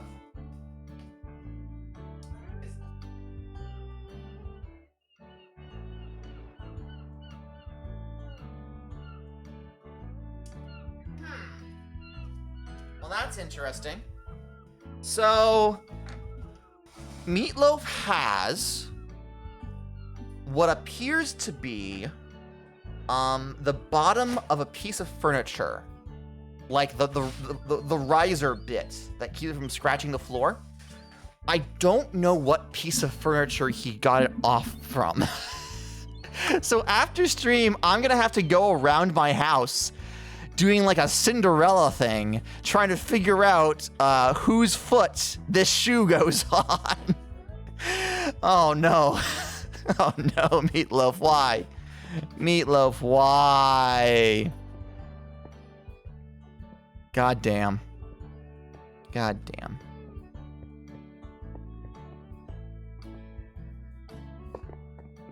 Now that I have a job, horizontal.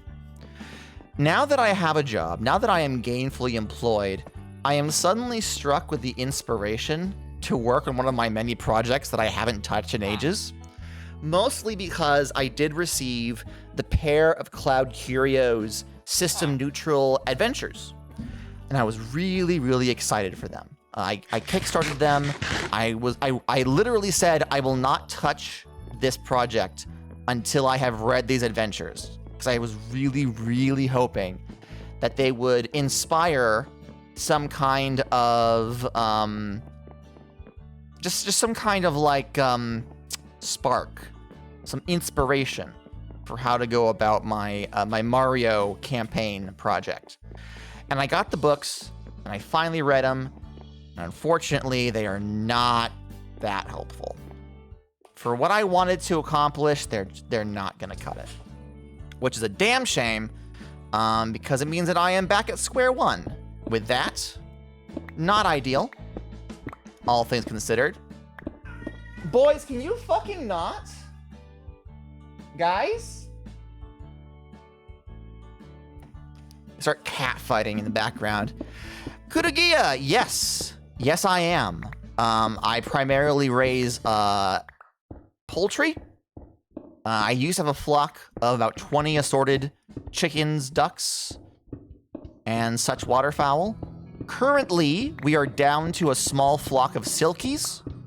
So not for eating, and not very good at egg laying. They're mostly showbirds. But eventually we are planning, we do have our own land, so we are planning on expanding to more birds, hopefully in the near-ish future. Farming is also like a family thing for me. Both of my grandfathers were farmers. My paternal grandfather was a pig farmer, and my maternal grandfather not only raised livestock like cows and horses, but also had a significant amount of land for crop farming. So it's kind of in the family. I come from a long line of those.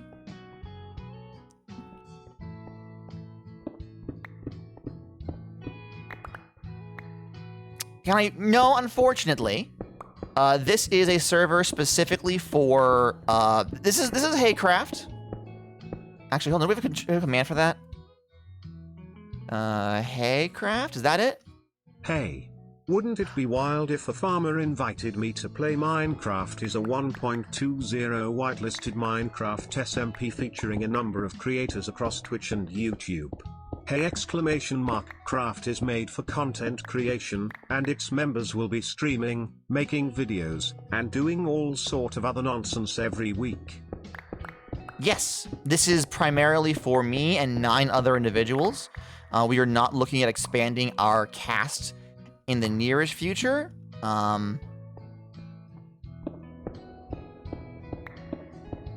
We still have not spoken about how we actually want to handle that.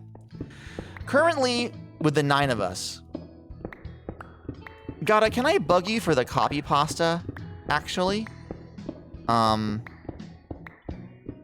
Sure. I won't remember. Like, just straight up. Actually, you know what? Ask Tegan.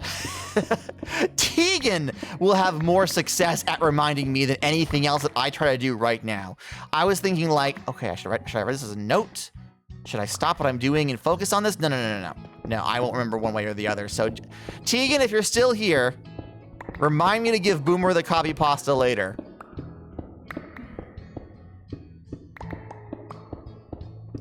All right. All right, let's get an inventory's worth of Coblo. If we can. Then head back and do more cube.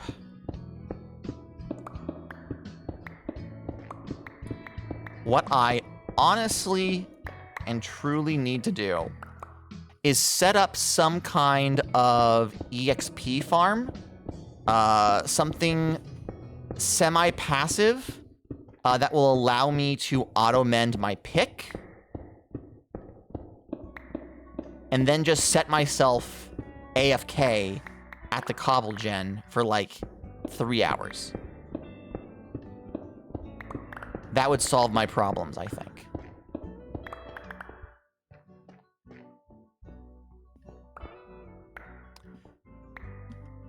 However, that requires me to actually, like, think about what I'm doing, have a plan about what I'm doing, follow through with that plan that I've made about what I'm doing. You'd think, oh, Gata, you're a smart person. You're a smart feller. Surely, you can follow through on this very simple task. No. Absolutely the fuck not. Absolutely the fuck not. Do I really have no wood left over? Huh. I really don't have any wood. Alright, I guess I gotta go punch down a tree somewhere.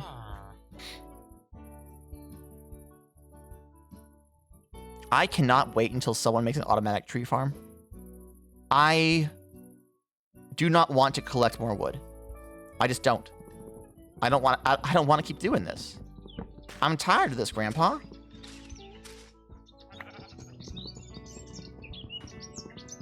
Why can't someone just do the work for me? Why can't I just be a funny, silly guy in Minecraft and everyone else do all the work for me? Wouldn't that be so much nicer, chat? Okay. Let's make myself some torches. Let's make sure I have more sticks for torches. Come on, you. And no more sticks are gonna drop. Okay. Back in the mine, back in the mine. Someone give me a topic. I'm flagging here. Hup.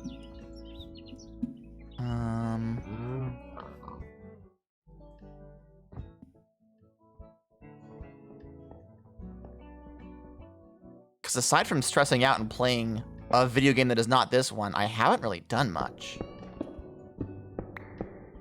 You know? Like, most of my attention has been on the whole getting a new job thing. Kind of important. Kind of important. That and Lego, to be fair. But that's not really something I can really tell stories about. It's mostly me just looking at Lego and thinking about buying Lego and reminding myself I have no money for Lego and dreaming about the day when I do have money for Lego. A very personal experience doesn't really translate too well to stream conversations. Alas. All right, let me grab these torches and pop one here. Boopity-doo-ba-doo-ba-dee-dee.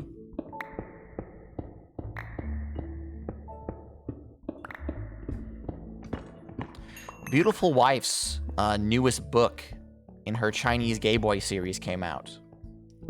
The new Heaven's Official Blessing released 2 days ago. My beautiful wife went the day after release to a Books A Million.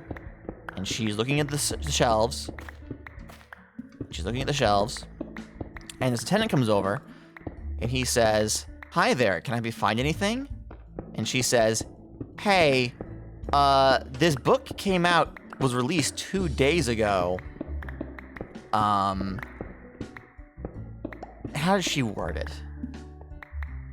I think she said something like, I was in, your manga section, and there's this Chinese novel that came out 2 days ago, and the person asks, is it about two guys? And she says, yes. And the person says, we have the box in the back, follow me.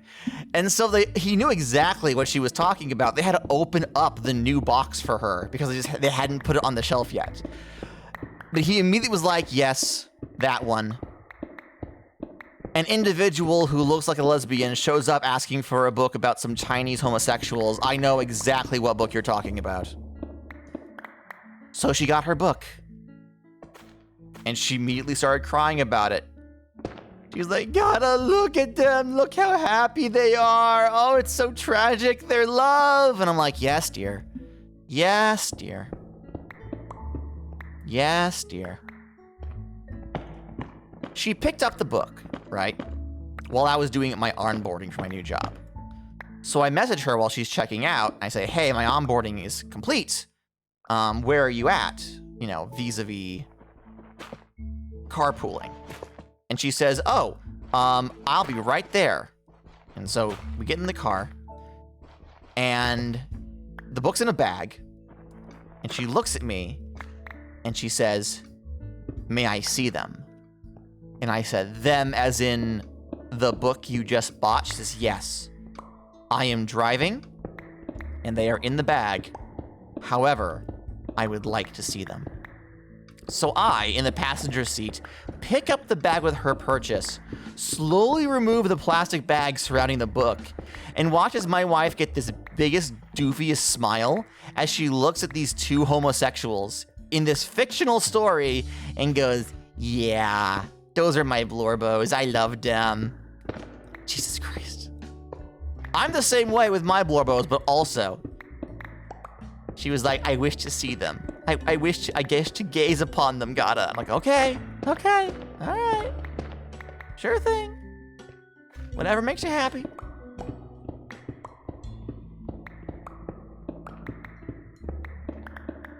Apparently the book, there's only gonna be like 8 volumes of it total, and they don't kiss until volume 6. So it's like that good slow burn longing shit. It's about the yearning. It's about the yearning. All right, so this is gonna be all andesite over here, I think. This is some more cobble. That's andesite. Oh my god, I yearn for the mines. True. It's true. Okay.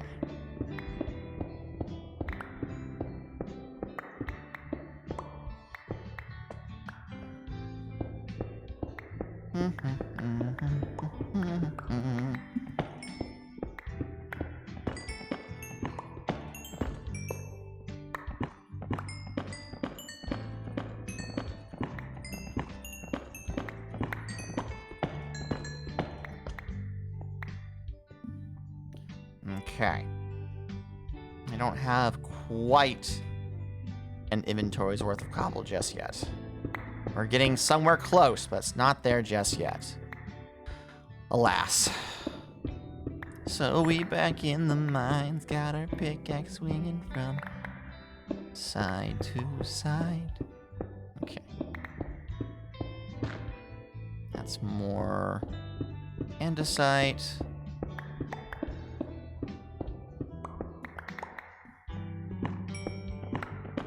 Always want coal. Coal is always useful.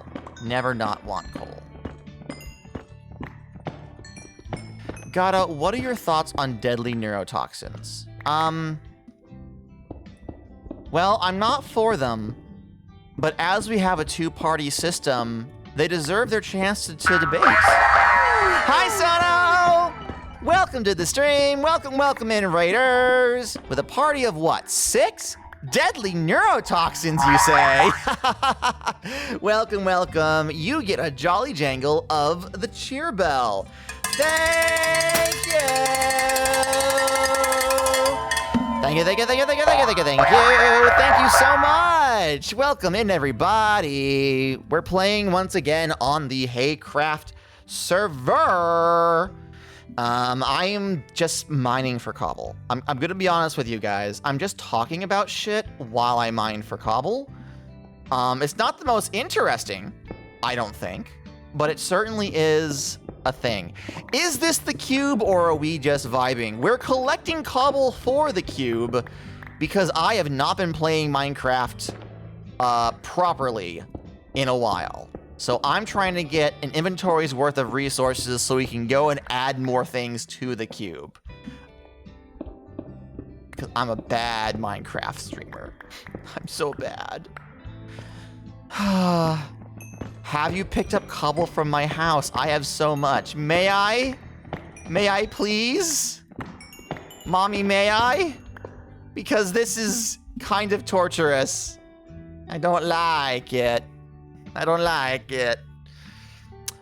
Question for Sono. Have you yet seen the premiere of Gotchard? Common Writer Gotchard, or however you fucking pronounce it. I don't know. Yeah, I have so much cobble. Okay. At first I assumed that was a reaction to Gotchard. You have seen episode 1? Yeah, good. I have not. But you know what I have seen? I have seen little Karibo respond to episode 1 of Common Writer Gotchard. And I love that man. I adore that individual. He got into Common Writer at exactly the right time. So little Karibo started watching Common Writer. And he's been bouncing around, trying different series, just really enjoying getting into the franchise, listening to people talk about it, just really having a grand old time, just having a good old time. And then a few months after he first really gets into the series, he's watching all the old stuff, the new series comes out. It is a card-based series. They use cards to summon monsters, to fight battles, and the bad guys have this obvious, like, Egyptian vibe to them. Like, the bad guy team are all wearing, like, obvious, like, Anubis, Cleopatra-esque cosplay. And he's like, this was made for me. It was made for me. It's like the franchise was welcoming him in. Oh, Sono, am I allowed to go show off your stuff on camera? I forgot to ask about that. You just said you can have cobble, and I was like, I want the cobble so bad. Give me the cobble, please. Okay. I do the breaststroke across the water, going cobble. I want to make a joke about that being a JoJo's reference, but the Yu-Gi-Oh abridged thing is 2 on the nose. It is 2 on the nose. It's absolutely hilarious how on the nose it is, and I love it. So this is a newly built thing. Trades, pick up and drop off. Nothing in the drop off chests. It's very cute. This is very cute. You're using a lot of cherry in here. I really like it. The cobble is at your base. I gotta go all the way in, huh? I gotta go all the way in. That's okay. What's this? Oh, well. Sonomicon's Riverside Outpost and Trading. Use the pickup and drop-off chest for trades. Crafting stations and beds upstairs are free for use. Please don't mess with the plants. Amazing. There we go. take the subway. Sure. Where is it? Hoop. Where is the subway in relation to this? I don't know where things are. Oh! Did I find it? I found it! I'm so proud of me. I'm so proud of me. All right. Into the subway we go. And... Woo! Yzma, put your hands in the air! I want to watch Gotchard, but I also want to wait until, like, the first 5 episodes are out. I want to be able to experience the first chunk of it in one go. I don't mind spoilers, but I know that if I watch episode 1, I won't watch it weekly unless I have... This one turn fucking hates me. I won't end up watching it weekly unless I start with a heavy investment. I have not yet finished. Actually, I never even started watching the last series, now that I think about it. But Saber, I wanted to watch Saber weekly, even though, like, people were saying, you know, it's not good. I still wanted to watch it. I watched episode 1 and said, oh boy, next week I'll watch episode 2. And then I never did, and now it's like, what, 2-3 years later? Fucking hell. Geats would be good to binge. I hope so. I hope so. Also, I have started but not finished Cardcaptor Sakura, because I've never seen all of Cardcaptor Sakura. So I already have, like, a big project that I'm working on. So I want to get into watching it weekly, but I know if I don't do it right, I won't do it right, so. This is what happens when there aren't any good, bad isekai for me this season. Like, there's the vending machine anime, but that's, like, it. All right. Kool-Aid Man's through your doors. Where's the cobble? Where is it? Where is the cobble? Ho ho ho! May I take the cobble? Top chest on the right? Ho ho ho! Thank you. Thank you so much, Sonal. I will most likely come back and drain your resources entirely. Nope. This way. There are 2 chests. Have a ton. You are welcome to it. Thank you. Thank you, Sonal. Brisket, are you good? My cat just completely ate it. He tried to hop up onto the desk next to me. Fucking missed. Got like 1 claw, like 1 elbow up on the desk. Tried to pull himself up.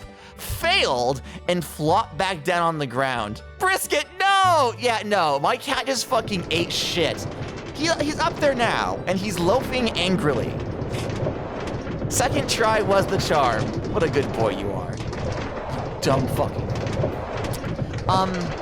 Meatloaf is a grand hunter.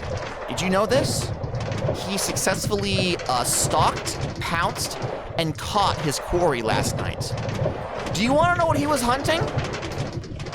The full package of tortillas that my wife had just opened to make breakfast burritos with.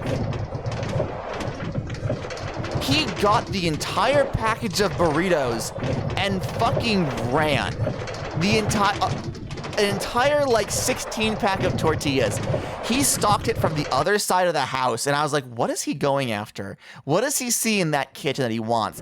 And he did a little shimmy shake, he did a little tail flick, he did a running jump onto the counter, he grabbed it in his mouth, and he fucking booked it. And my wife was like, Meatloaf, no! And she was so mad. She grabbed him and started like shaking him to dislodge the tortillas. And he let go of the bag, but not before grabbing a single tortilla like in midair, removing it from the bag and running off to start angrily chomping on it in a corner. I had to like rip it apart from him before he ate the whole thing. Jessica was absolutely beside herself. She says, Meatloaf, you're a bad boy. I was laughing. I was laughing so hard. Meatloaf being like, you can't take it from me. You may have won the war, but I have taken this battle.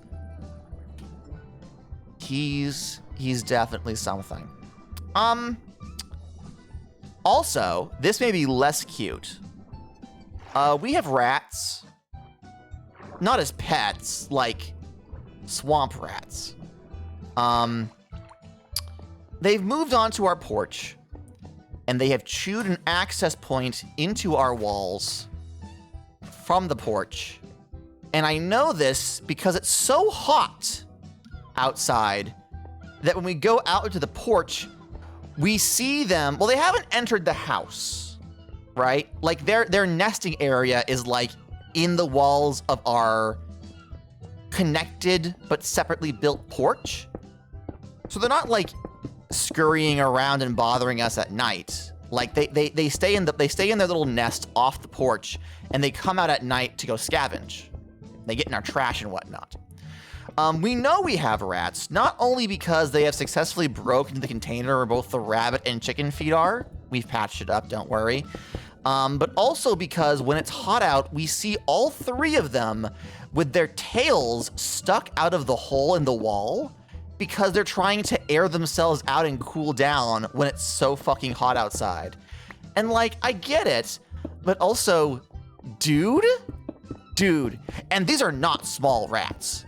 These are like full-grown swamp rats based just on the size of their fucking tails. It's wild.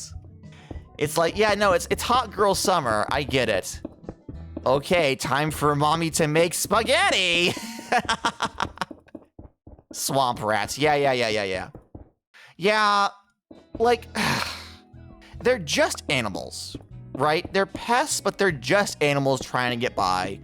The best thing that we can do is remove all food sources so they do not feel the desire to stick around, right? Like, we can get rid of them fairly easily.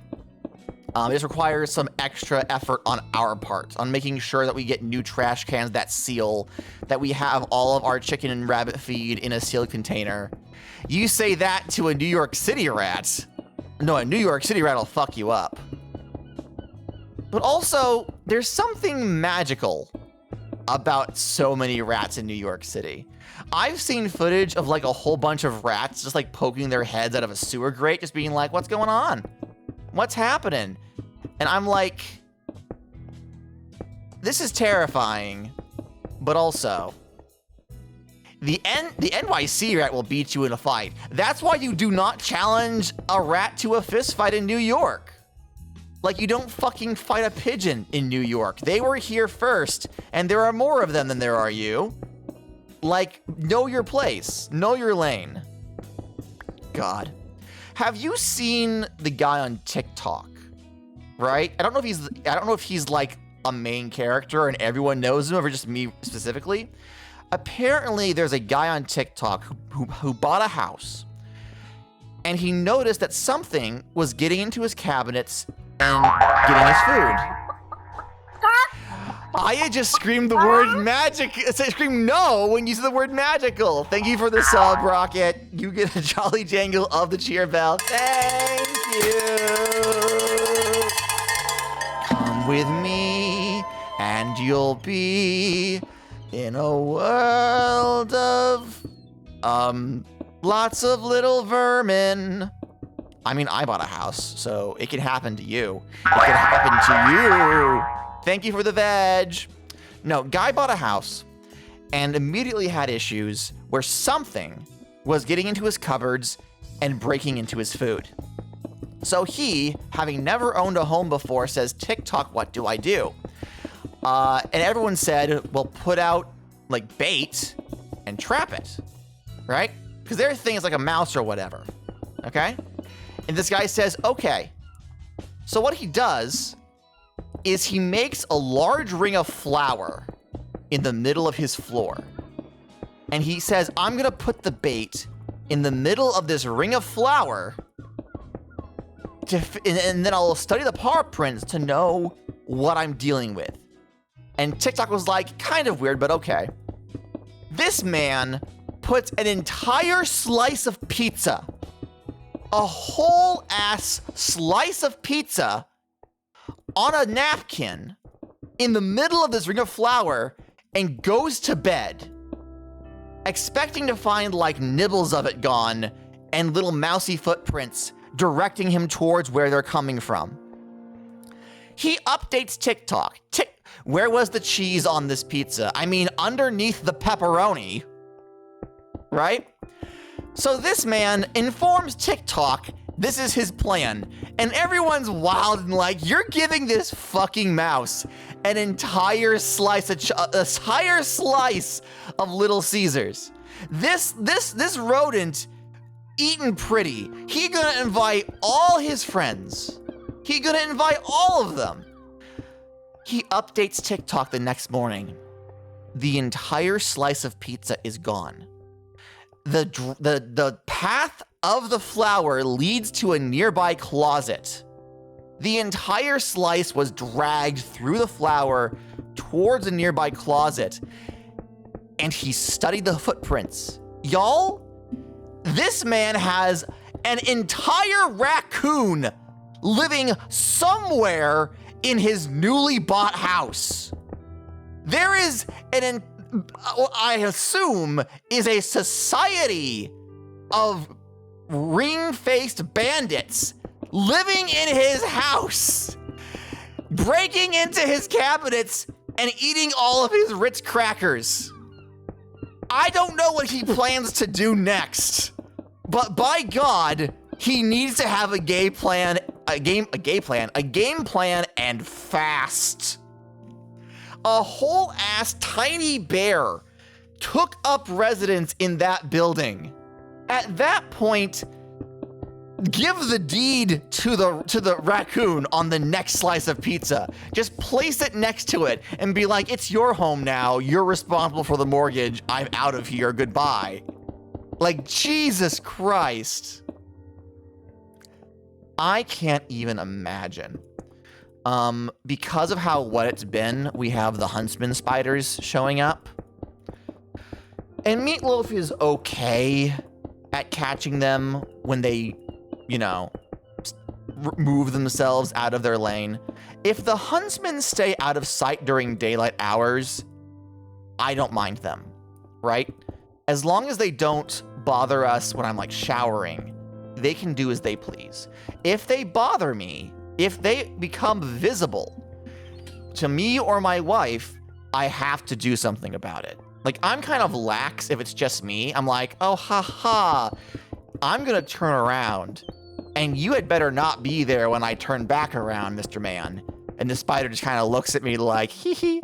And then, of course, I turn around and he's fucking gone. And I'm like, and now I shall weaponize my ADHD and forget that ever happened. My wife, on the other hand, she can't do that. If she sees a spider and cannot determine that it is dead, if it goes somewhere else, she will be on edge for the rest of the fucking day. So if she sees a spider, I then have to kill the spider. There's no option. There's no other option there. But if it's just me, I'm like, I know the score, right? Like, you just want to eat a bug. So go do that elsewhere, and don't make me see yourself, and we'll be good. And we'll be good. What also is happening is we have some other free pets. Oh. Hi. I guess I should go get to a bed or something. Eat some food, maybe.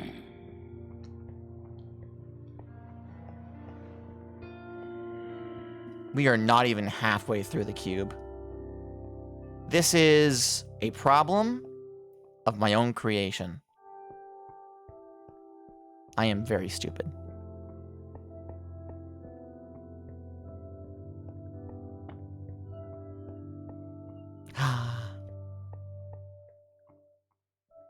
All right, I can't even run. This was for $20, reminder. Yes, I am aware. What a delicious, delicious $20 that was. Technically, it was for $40. Because was it Boomer? I think from various other people donating and being like, this is also for the cube. It's been $40. So, I'm making some money out of it. what I really should do is see if I can't find some interconnectivity. Oh, Henrik, could you grab that? Are you going to get that? I'm not. No? Then I guess it's up to me. Very much so. Good evening. How may I direct your call? Okay, one moment. Is I gotta pee now here? I gotta pee now, there's someone on the phone for you. Really? Really? You're just gonna go for that? I gotta pee now, huh?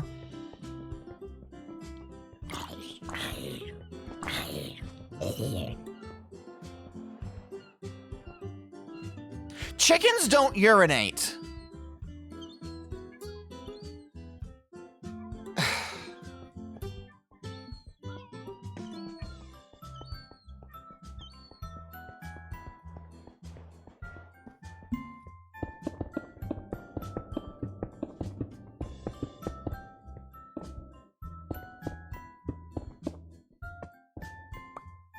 But no, what I was saying was they don't? No, they don't. They have a single flap for everything.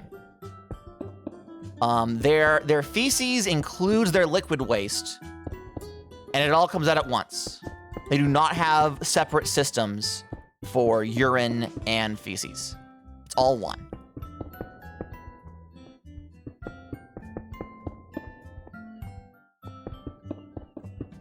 Apparently, it's a South American saying, like the equivalent of when pigs fly is when hens learn to piss. I learned that when I was 14 years old, and I thought it was the funniest thing in the world. Because I was 14 years old, so, you know.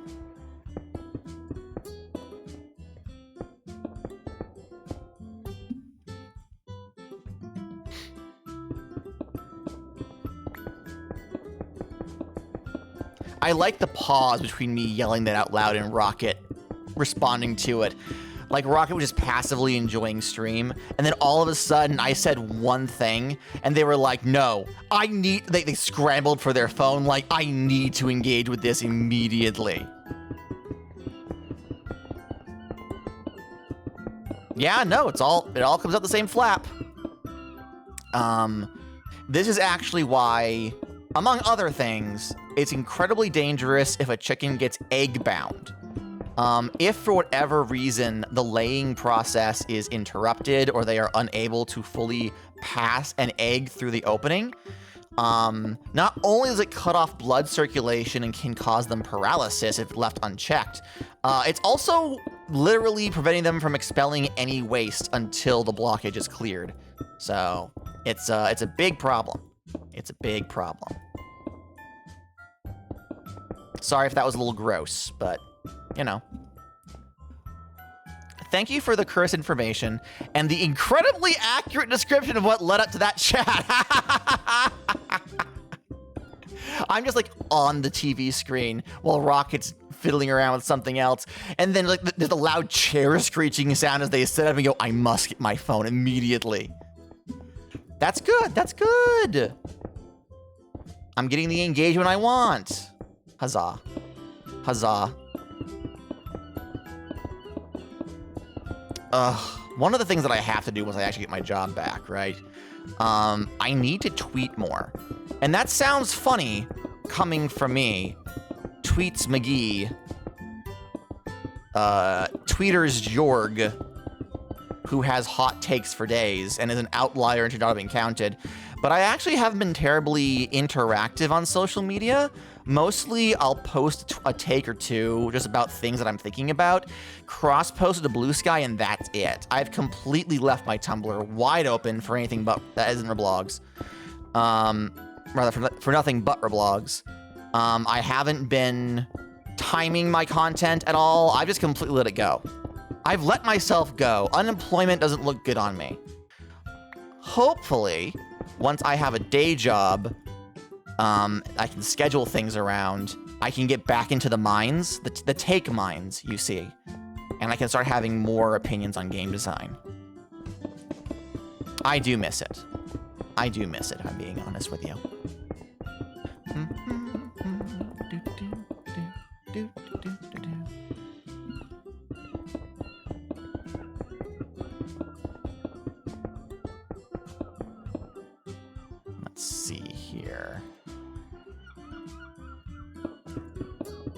Unfortunately, the toxic positivity people have apparently shown up on Blue Sky.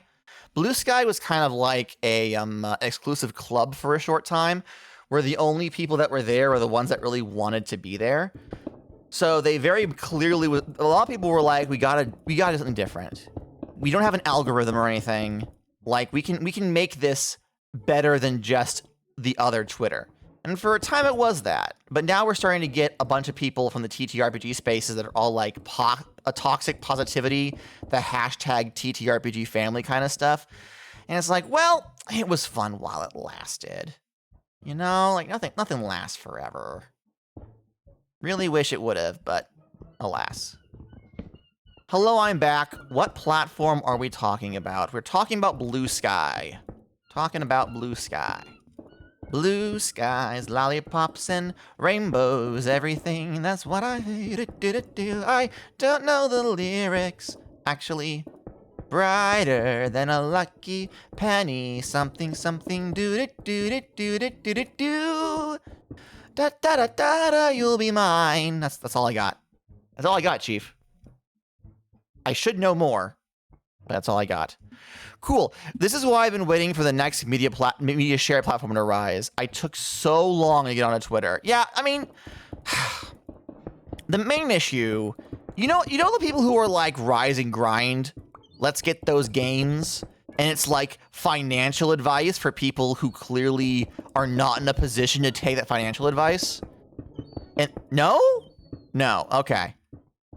You know tech bros? You know crypto bros? Okay, hot take. Hashtag TTRPG family are the crypto bros of the role-playing space. Not the apes, right? Not the apes. Not the people who are buying and selling apes. The people who are trying to like actually sell Bitcoin and convince others that that is some tea. Yeah. It's very much a scam. It's very much trying to convince other people that you have a relationship with them that you don't, in the interest of selling you something, which is really cool coming from me, a VTuber, but you know what I mean. So we're starting to see that toxic positivity vibe showing up on Blue Sky in role-playing spaces, and I'm like, oh, come on, guys. Why can't we just be mad at Wizards of the Coast together, huh? Why you gotta make it weird? Why you gotta make it funky? Come on. You know what's happened? Is that Wizards have been quiet the last couple of months. They haven't said anything. They're so focused on making their new VTT, they haven't actually shot themselves in the foot recently. Also, Baldur's Gate 3 has given people a lot. Comparing anyone to tech bros is a grave insult. I say this as a bro who works in tech. No, what was that tweet I saw? I saw a tweet recently where it's like, tech bros be like, my entire house is on the network. It's all attached to my smartphone. And then people who work in tech are like, the only machine I have in my home is a single printer, and I keep a gun next to it so I can shoot it if it ever makes a noise I don't recognize. Like that's the difference. That's the difference. Hashtag TTRPG family is the first one. Very much the first one. But no, Baldur's Gate 3 has like, I don't know. I don't want to tell people they can't enjoy their video game, because like it's a good video game. My issues with the plot and the story doesn't change the mechanical brilliance they've created. However,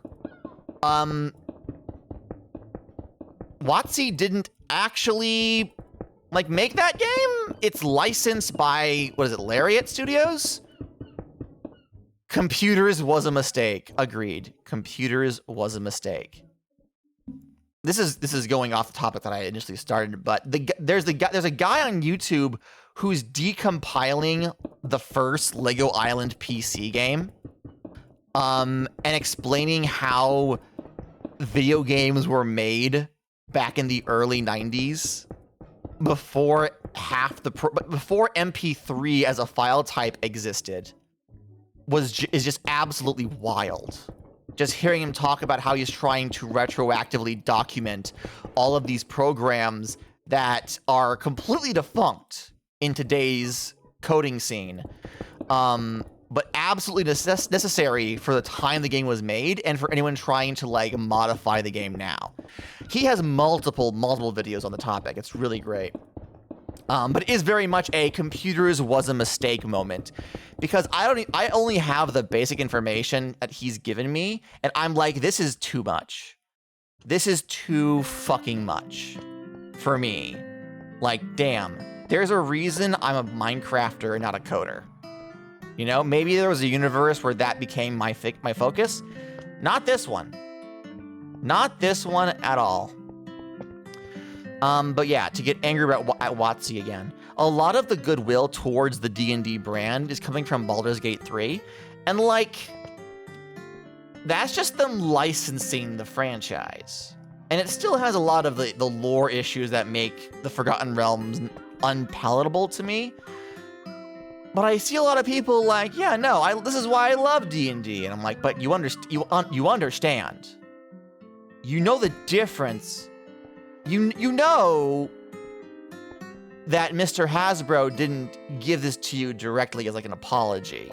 Like, you can still be mad at them over the dumb shit they've done while enjoying a video game, right? Right? But alas, sadly, there is no space for such nuance. Not in my discourse. Okay.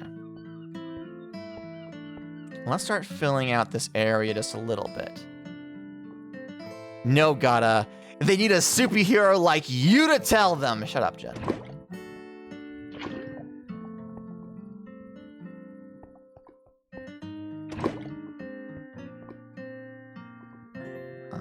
Here? No. Here. There we go. Nuance on the internet? Impossible. True. True, true, true. There is a new game that is on Kickstarter that I kind of want to pick up. Not because I'm excited about it. Not because I think it'll be an interesting exercise. Solely because it looks like a train wreck waiting to happen, and I want first dibs on it. Which is a very mean reason to buy a TTRPG. But it's like this game feels like it was designed to make someone upset. And not in a way, not in like a I'm here to be offensive way. There have been plenty of those on the internet before. More like unless whoever wrote this somehow manages to stick this landing, this is going to be something of a shit show.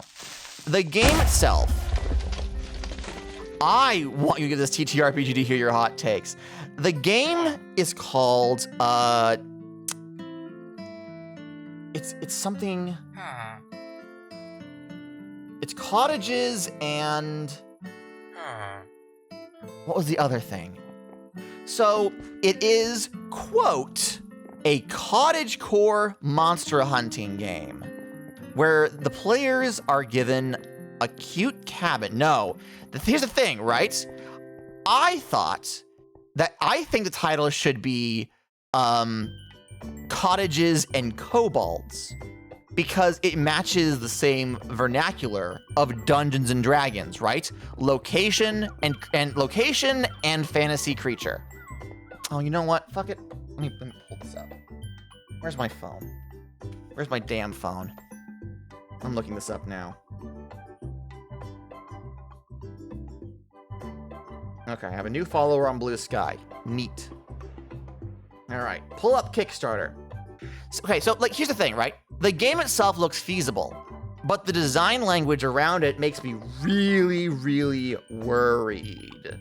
Let's go to my saved projects. Monstrous Dawn. Wilder Feast. Where is it? Where is it?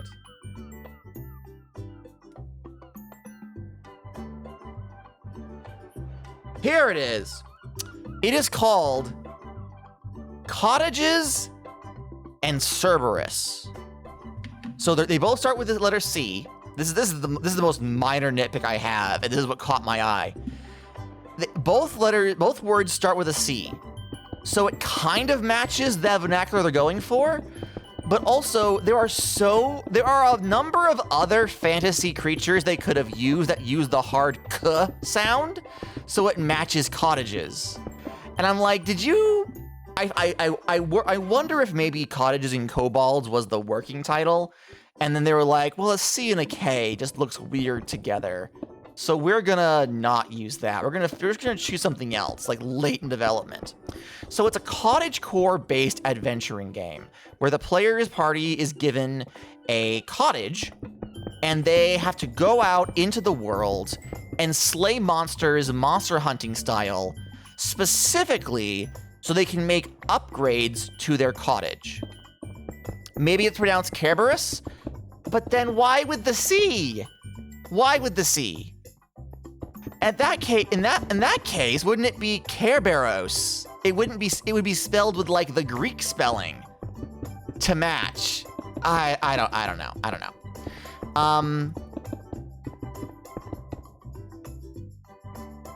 Is Kerberos not how you pronounce that in Greek? Kerberos. Is that what I said? Are those the sounds that came from my mouth? That was not the intention. Oh, I don't know. Yeah, no, the Greek name for Cerberus with the K is like pronounced like Karabos or something like that. It's slightly different pronunciation. It was anglicized into the softer C S sound. I may be a linguist, but you don't know all the linguals. Bottom text. True. Yeah, no, so it's cottagecore, which is already a red flag, right? There are people who enjoy country living, and that's one thing. And then there's ooh-woo cottagecore, which a lot of the time purposefully avoids the shades of colonialism that came about in order to create that lifestyle. Why is cottagecore a red flag? Oh, yeah. Like, there's people who are like, I like sitting on the porch, sipping my tea, growing flowers, listening to the frogs sing. Like, that's fine. But there's also a very heavy historical revisionist section of cottagecore Tumblr users. So whenever someone uses it, it's not a red flag. It's more like a whistle is being blown, and I have to figure out whether or not the whistle is for dogs. Does that make sense? Cottagecore tends to also be a very white-oriented group of people. A lot of times there's not a lot of place for nuanced takes on the very specific kind of Americana that is wrapped up in cottagecore aesthetics. Like making a Tumblr blog about living in the woods and drying flowers and making your own paper and stuff, like that's fine. But it could be, ugh. And when you add that to what is essentially a D&D ripoff, I'm immediately like, okay, what else you got for me? But then the game is like, yes, you and your party will go out into the wilds to kill monsters, bring back their body parts, and use them to craft furniture like in Animal Crossing. And I'm like, okay, already we have some lines crossed, because they want a game where the fantasy is in having everything you need. A lot of the comfy, cozy core gaming is about having your necessities so you can like revel in peace, but also the core aspect of the game is going out to commit violence. Now, even that can be done well. Like in Monster Hunter, this is why I don't like Monster Hunter. I'm not a big fan of Monster Hunter, but they have enough world building where they're like, yeah, no, if we don't keep these dinosaurs in check, then everything will be shit for everyone. So like on some level, it's like, okay, I guess that's fine. They're not genociding the entire species. This one, if they don't, that's a very fine line they're treading. They also use a lot of, this is going to be a really hot take. So Are you aware of spoons theory? This is a concept where people would contextualize their physical and emotional energy into a resource referred to online as spoons. I do indeed use spoon theory, yes. Yeah, spoon theory is not perfect. There are inconsistencies with how it is used. It is not like a professional psychological tactic, but it's a good language in order to express yourself in a way that others will understand. Like, it's a useful tool, even though it's not like the be-all, end-all of verbalizing your psychological needs. Their HP system is called spoons. So they're using Uwu Bean, Twitter, Tumblr language that is meant to be used to communicate about mental illnesses, and they're gamifying it in a way that could be cute, but also really opens them up to some really bad takes, some really bad faith interpretations of their game. So, like, the game itself looks like mechanically it is functional. The game looks like the art is good. The people who made it had a vision. I just am looking at this and seeing all the ways it could go terribly wrong and being like, dude, I gotta know. I have to be there on the ground floor. If this is gonna blow up in their faces, I want to be there. Alternatively, if they somehow stick that landing, from their perspective, I'm just a hater. Yeah, exactly. I want the books that I read to stand on their own 2 feet. I want them to be written with a confident voice. If that voice is confident but wrong, I want to be able to verbalize that opinion.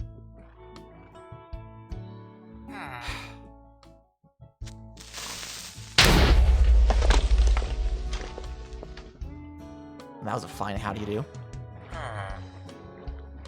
It's fine! We survived. Hey, he chose to blow up on me. All right? I didn't have anything to do with that. It's my boat.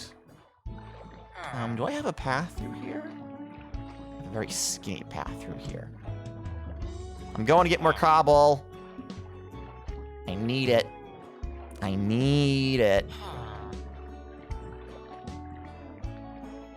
Chose is an interesting way to describe what happened. That's my story, and I'm sticking to it. All right. Let's get back on the rail. And let's get a move on. I am in between game deliveries. I don't have anything coming to me in the mail just yet. So I've already read all of the books that I have purchased, which is a little bit of a shame, because I do love myself some new books. I'm hoping to pick up a few more of Palladium Games' old magazines from like the 80s and early 90s. The next time the Nerd Store nearby has one of their storage sales. The Nerd Store nearby invested in a shitload of 5th edition products right before the OGL stuff broke. So they just have like an entire shelf full of D&D material and nobody's buying it. And I feel bad, but not bad enough to buy D&D products. I don't want to tell them, if you buy other stuff, I'll buy that, but I don't want these. Because like they just invested a ridiculous amount of money and they're not getting their cash back, which is honestly a shame. It sucks a whole lot. Also, like, the owners are very like old school nerd. Like, they're in their 50s, heading towards their 60s. So their idea of what gamers want is very based in, like, I don't want to say it's old school, but it's, like, not really in date. They don't know what the youths are into. Yeah, this is Sono's place. If you want to see more, you'll have to watch Sono's stream. But Sono gave me permission. I'm sure that's fine. Sono gave me permission to come and collect Cobble. It's very cute. Both Sono and Maru have taken the cherry wood aesthetic and they've run with it. I watch Sono all the time, but I don't see them play Minecraft. Listen, I cannot make Sono do things. You simply have to watch the VODs. You know? XD. XD. Maybe if I give them $20, it'd be like, will you make a 64 by 64 cube? You know what? Sono will give Sono $20 and say, make a scale, a cube to scale. Make a cube in 1/64th scale as a display piece. I'll be nicer and ask for like a cherry cube. Ugh. I'm the one who brought this on myself. And also, I've technically earned $40 from the cube. So, you know, it hasn't been a total wash. Just mostly a wash.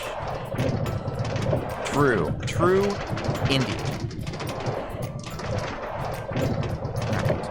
Alright. I'm gonna empty out this inventory's worth of cobble, and then we'll raid into Tegan, if Impossible Coin is still going. Jun, what video game are you excited for? And... okay. I somehow took the wrong stairs leading up, and I panicked. I thought I'd taken the wrong subway and was like somewhere else entirely, but no, here's my boat. Here's my guy in the boat. Okay, guy in the boat. Let's go. And there's the cube! Bomb! It's so majestic. So majestic. So powerful. Big. It's a big cube. It's a big cube. I need to add some detailing on the sides in order to make it look more impressive. Because right now it is just a flat cube face. All right, let me do this.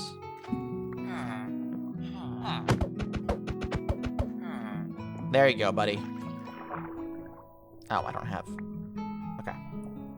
And then boat. And then torches. And then boat. All right.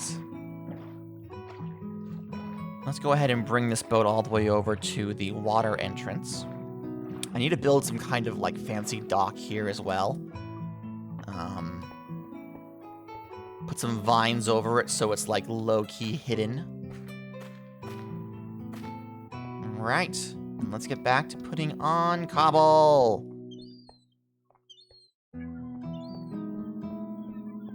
I hope you all are enjoying this content. As it is the entirety of what I've been doing for a very long time. So you haven't really had much of a choice but to watch this content. You keep coming back, so it can't be that bad.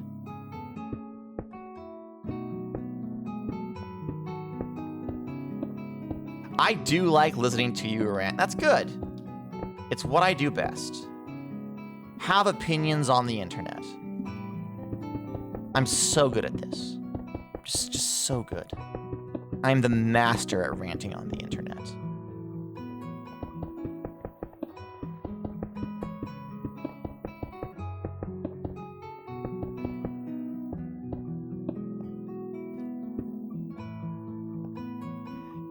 It's not about the opinion, it's about the elocution. It's not that you agree with me, it's that you enjoy listening to me have a strong, confident statement about something that you don't give a shit about.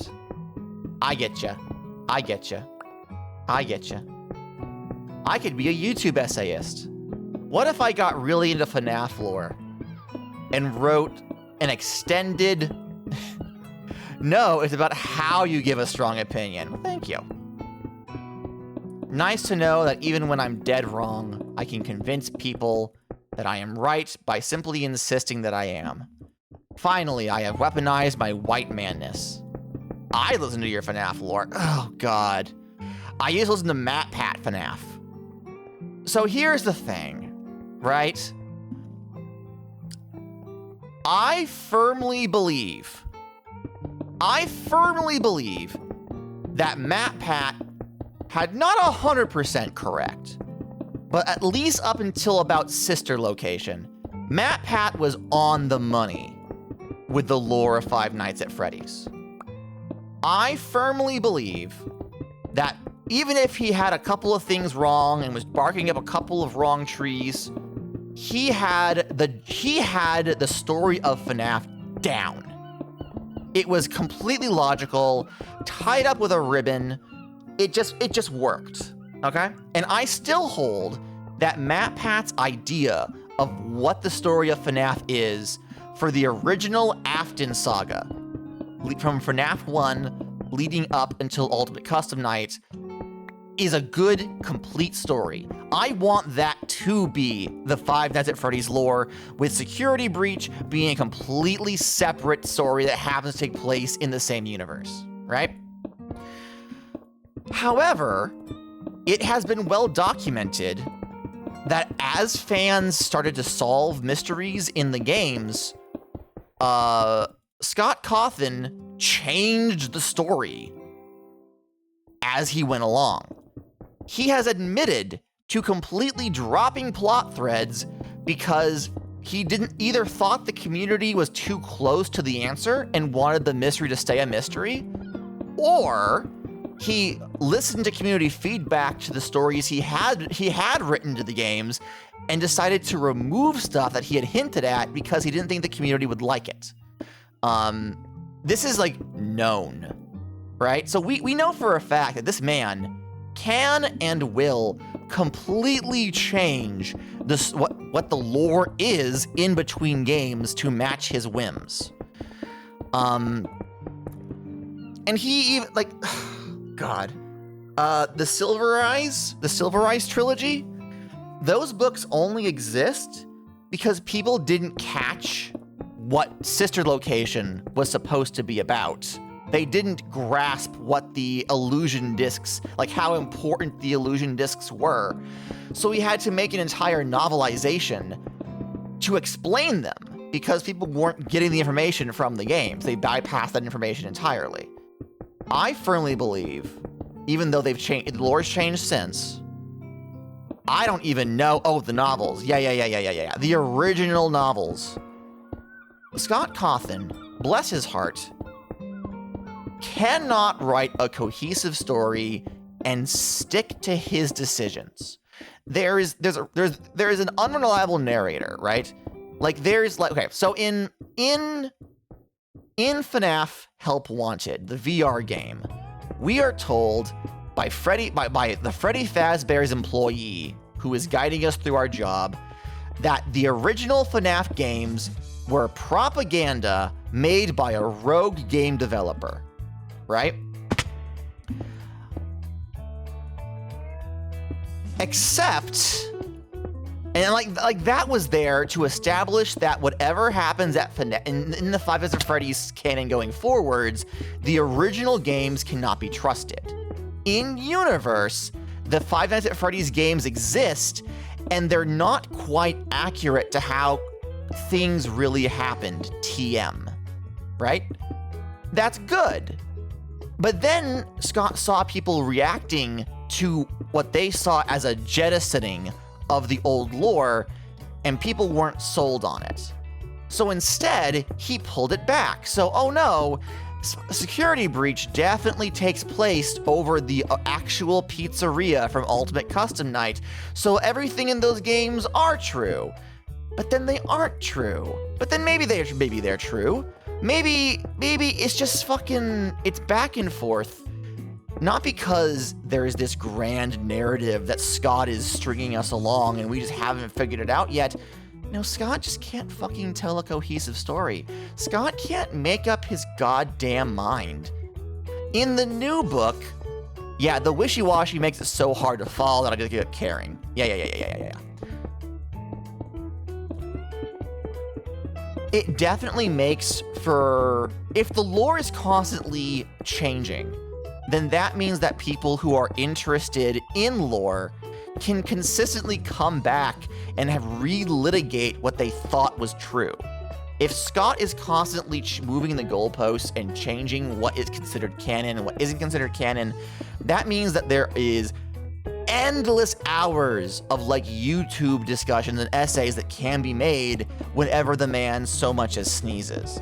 And that's great for the YouTube algorithm, but for a fan base, it's just fucking, it sucks. It sucks. It absolutely sucks. What it's led to is a very interesting, almost rejection of the actual lore. Wherein the fandom, the Five Nights at Freddy's fandom, is more focused on their Undertale-esque alternate universes than they are on the original games. People still play the original games and still check in like, oh, what's Freddy's doing now? YouTube essay FNAF lore is better than actual games and lore. I would agree with that. As much as Game Theory's timeline is basically Matt Pat losing his goddamn mind writing the most detailed fan fiction ever, it still makes for a good story, which I can't really say is true for the actual core games. It sucks. My favorite AUs are where the games are still horror, but the animatronics aren't like innately evil. Like we know in canon that the Glamrock animatronics are programmed to genuinely care for children. Like that is their job. They are corrupted into murder bots by the glitch trap virus or whatever, right?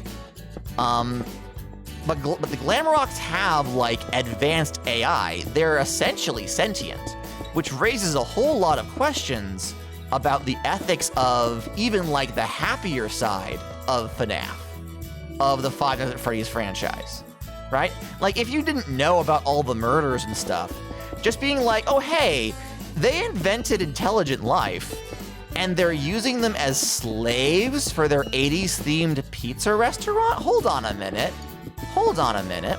So a lot of like the fan-made AUs are investigating, one, what would the Five Nights at Freddy's world be like if it wasn't just a horror game? Or also, what would it be like if the individual animatronics could be fixed? What if, instead of just having to destroy them, Gregory and Glamrock Freddy were able to restore the other Glamrocks to their natural state? That's pretty fun. I like that. And we've already spoken about how youngins act in fandom these days, right? So it also has a lot of overlap with, these are the characters from this horror franchise I like, but they're just nice. And they do things that I like to do in my spare time. I've made them relatable to my lived experiences. But watch out, there's still spooky things happening. Like that sort of thing. That's just nice. I like that. That's just nice. That's fun. When the twist of Security Breach was that the corpse of William Afton was still walking around, they stuffed William's body into a Bonnie suit, or like what they cobbled together of a Bonnie suit, and he's still stomping around as a desiccated. He's dead now, but he's still moving around somehow. He is in soul being tortured by Cassidy / whatever, but his body is still being used. Everyone's response was not, oh, how scary, Afton always comes back, he's the man behind the slaughter. It was very much, how many times do we have to teach you this lesson, old man? People were just done. They're like, no, the twist villain being Afton is not good. It's not scary. Also, he's an old man who needs his medicine, so they started calling him Peepaw Afton and animating memes where Vanny was like his retirement nurse, and he was like in a wheelchair, and Gregory would run laps around him because, oh, that's just old Peepaw Afton, don't mind him. He likes to murder them children, oh, silly Peepaw Afton. It was an entirely different vibe. I'm into it. Yeah, no, that's funny. That's interesting. This almost disdain a fandom has for its source material produces art that could never have been anticipated by the original creator and exists almost in spite of that creator. And it's fascinating. It's absolutely fascinating. In a similar vein, She Who Shall Not Be Named, whatever is left of a Harry Potter fandom also is in like full revolt against J.K. Rowling. Rowling. I'll admit, the Draco Harry tag is the gift that keeps on giving. I don't even like these books, but goddamn, some people are mad that J.K. Rowling can't write herself out of a paper bag, that her world building sucks so much. There is so many angry fuck you, I'll do it myself fics. Just like taking the absurdity that is Harry Potter and being like, you know what? Fuck you, actually. I'm going to apply facts and logic to this because this is nonsense. Who was it? It was I think Matt, why can't I think of his name?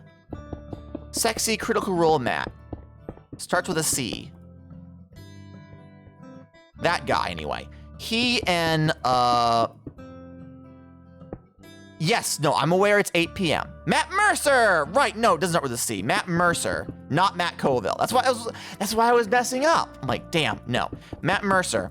Matt Mercer and Brennan from Dimension 20, they had like a talk show thing going on at one point. Matt was a guest, and Brennan was going off about how nonsense the world building in Harry Potter was, and he was like, you have a world where people can just teleport, and you're telling me that their mail is delivered by the world's slowest flying bird. That's animal abuse at that point. Like, did you think that through? Did you think that through? I know this, yes, it's a very quotable statement. Just stuff like that. Just a fandom just completely rebelling against the creator, like, no, this is stupid, you're stupid, they're my Blorbos now, and, suck eggs. That's where we're at with this. Suck eggs.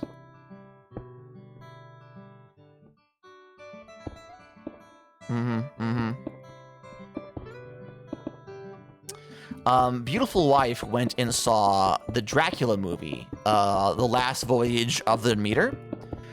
She went and she saw it with her friend Russ. I just watched a Jaden animating video on her playing Digimon Sun. Oh my god, poor Jaden! Jaden does not get it. And I don't think Jaden wants to get it. She hated it. Oh god, yes. It was awful. Well, like, here's my thing. Everyone told her to play Digimon World Sun. Who in their right mind says, you don't know Digimon? Your first game should be the DS title, Digimon World Sun. What? What do you mean? What do you fucking mean? People on the internet going, this was the best one? Oh, you mean that's the one you played in elementary school and you haven't touched anything else? What the fuck do you mean? In no universe is that the right game to start someone out on. It isn't even a good game if you like Digimon. It's not that it was recommended, she did her research. I mean, I guess, but also, who are these people out there saying Digimon World Sun is the best Digimon game? No, it fucking isn't. Like, holy shit. I don't understand. I don't understand. Just fuck. The only way she could have played a worse game is if she played Digimon World 4. And somehow, I feel like she may have had a better time with it. At least then, it's obviously like Millennium era Xbox jank, right? Like, at least then you can be like, oh, this game is just bad on so many levels. I'll choose a different game next time and probably enjoy it more. No, this is like, God, I don't know. We need a good take before I leave.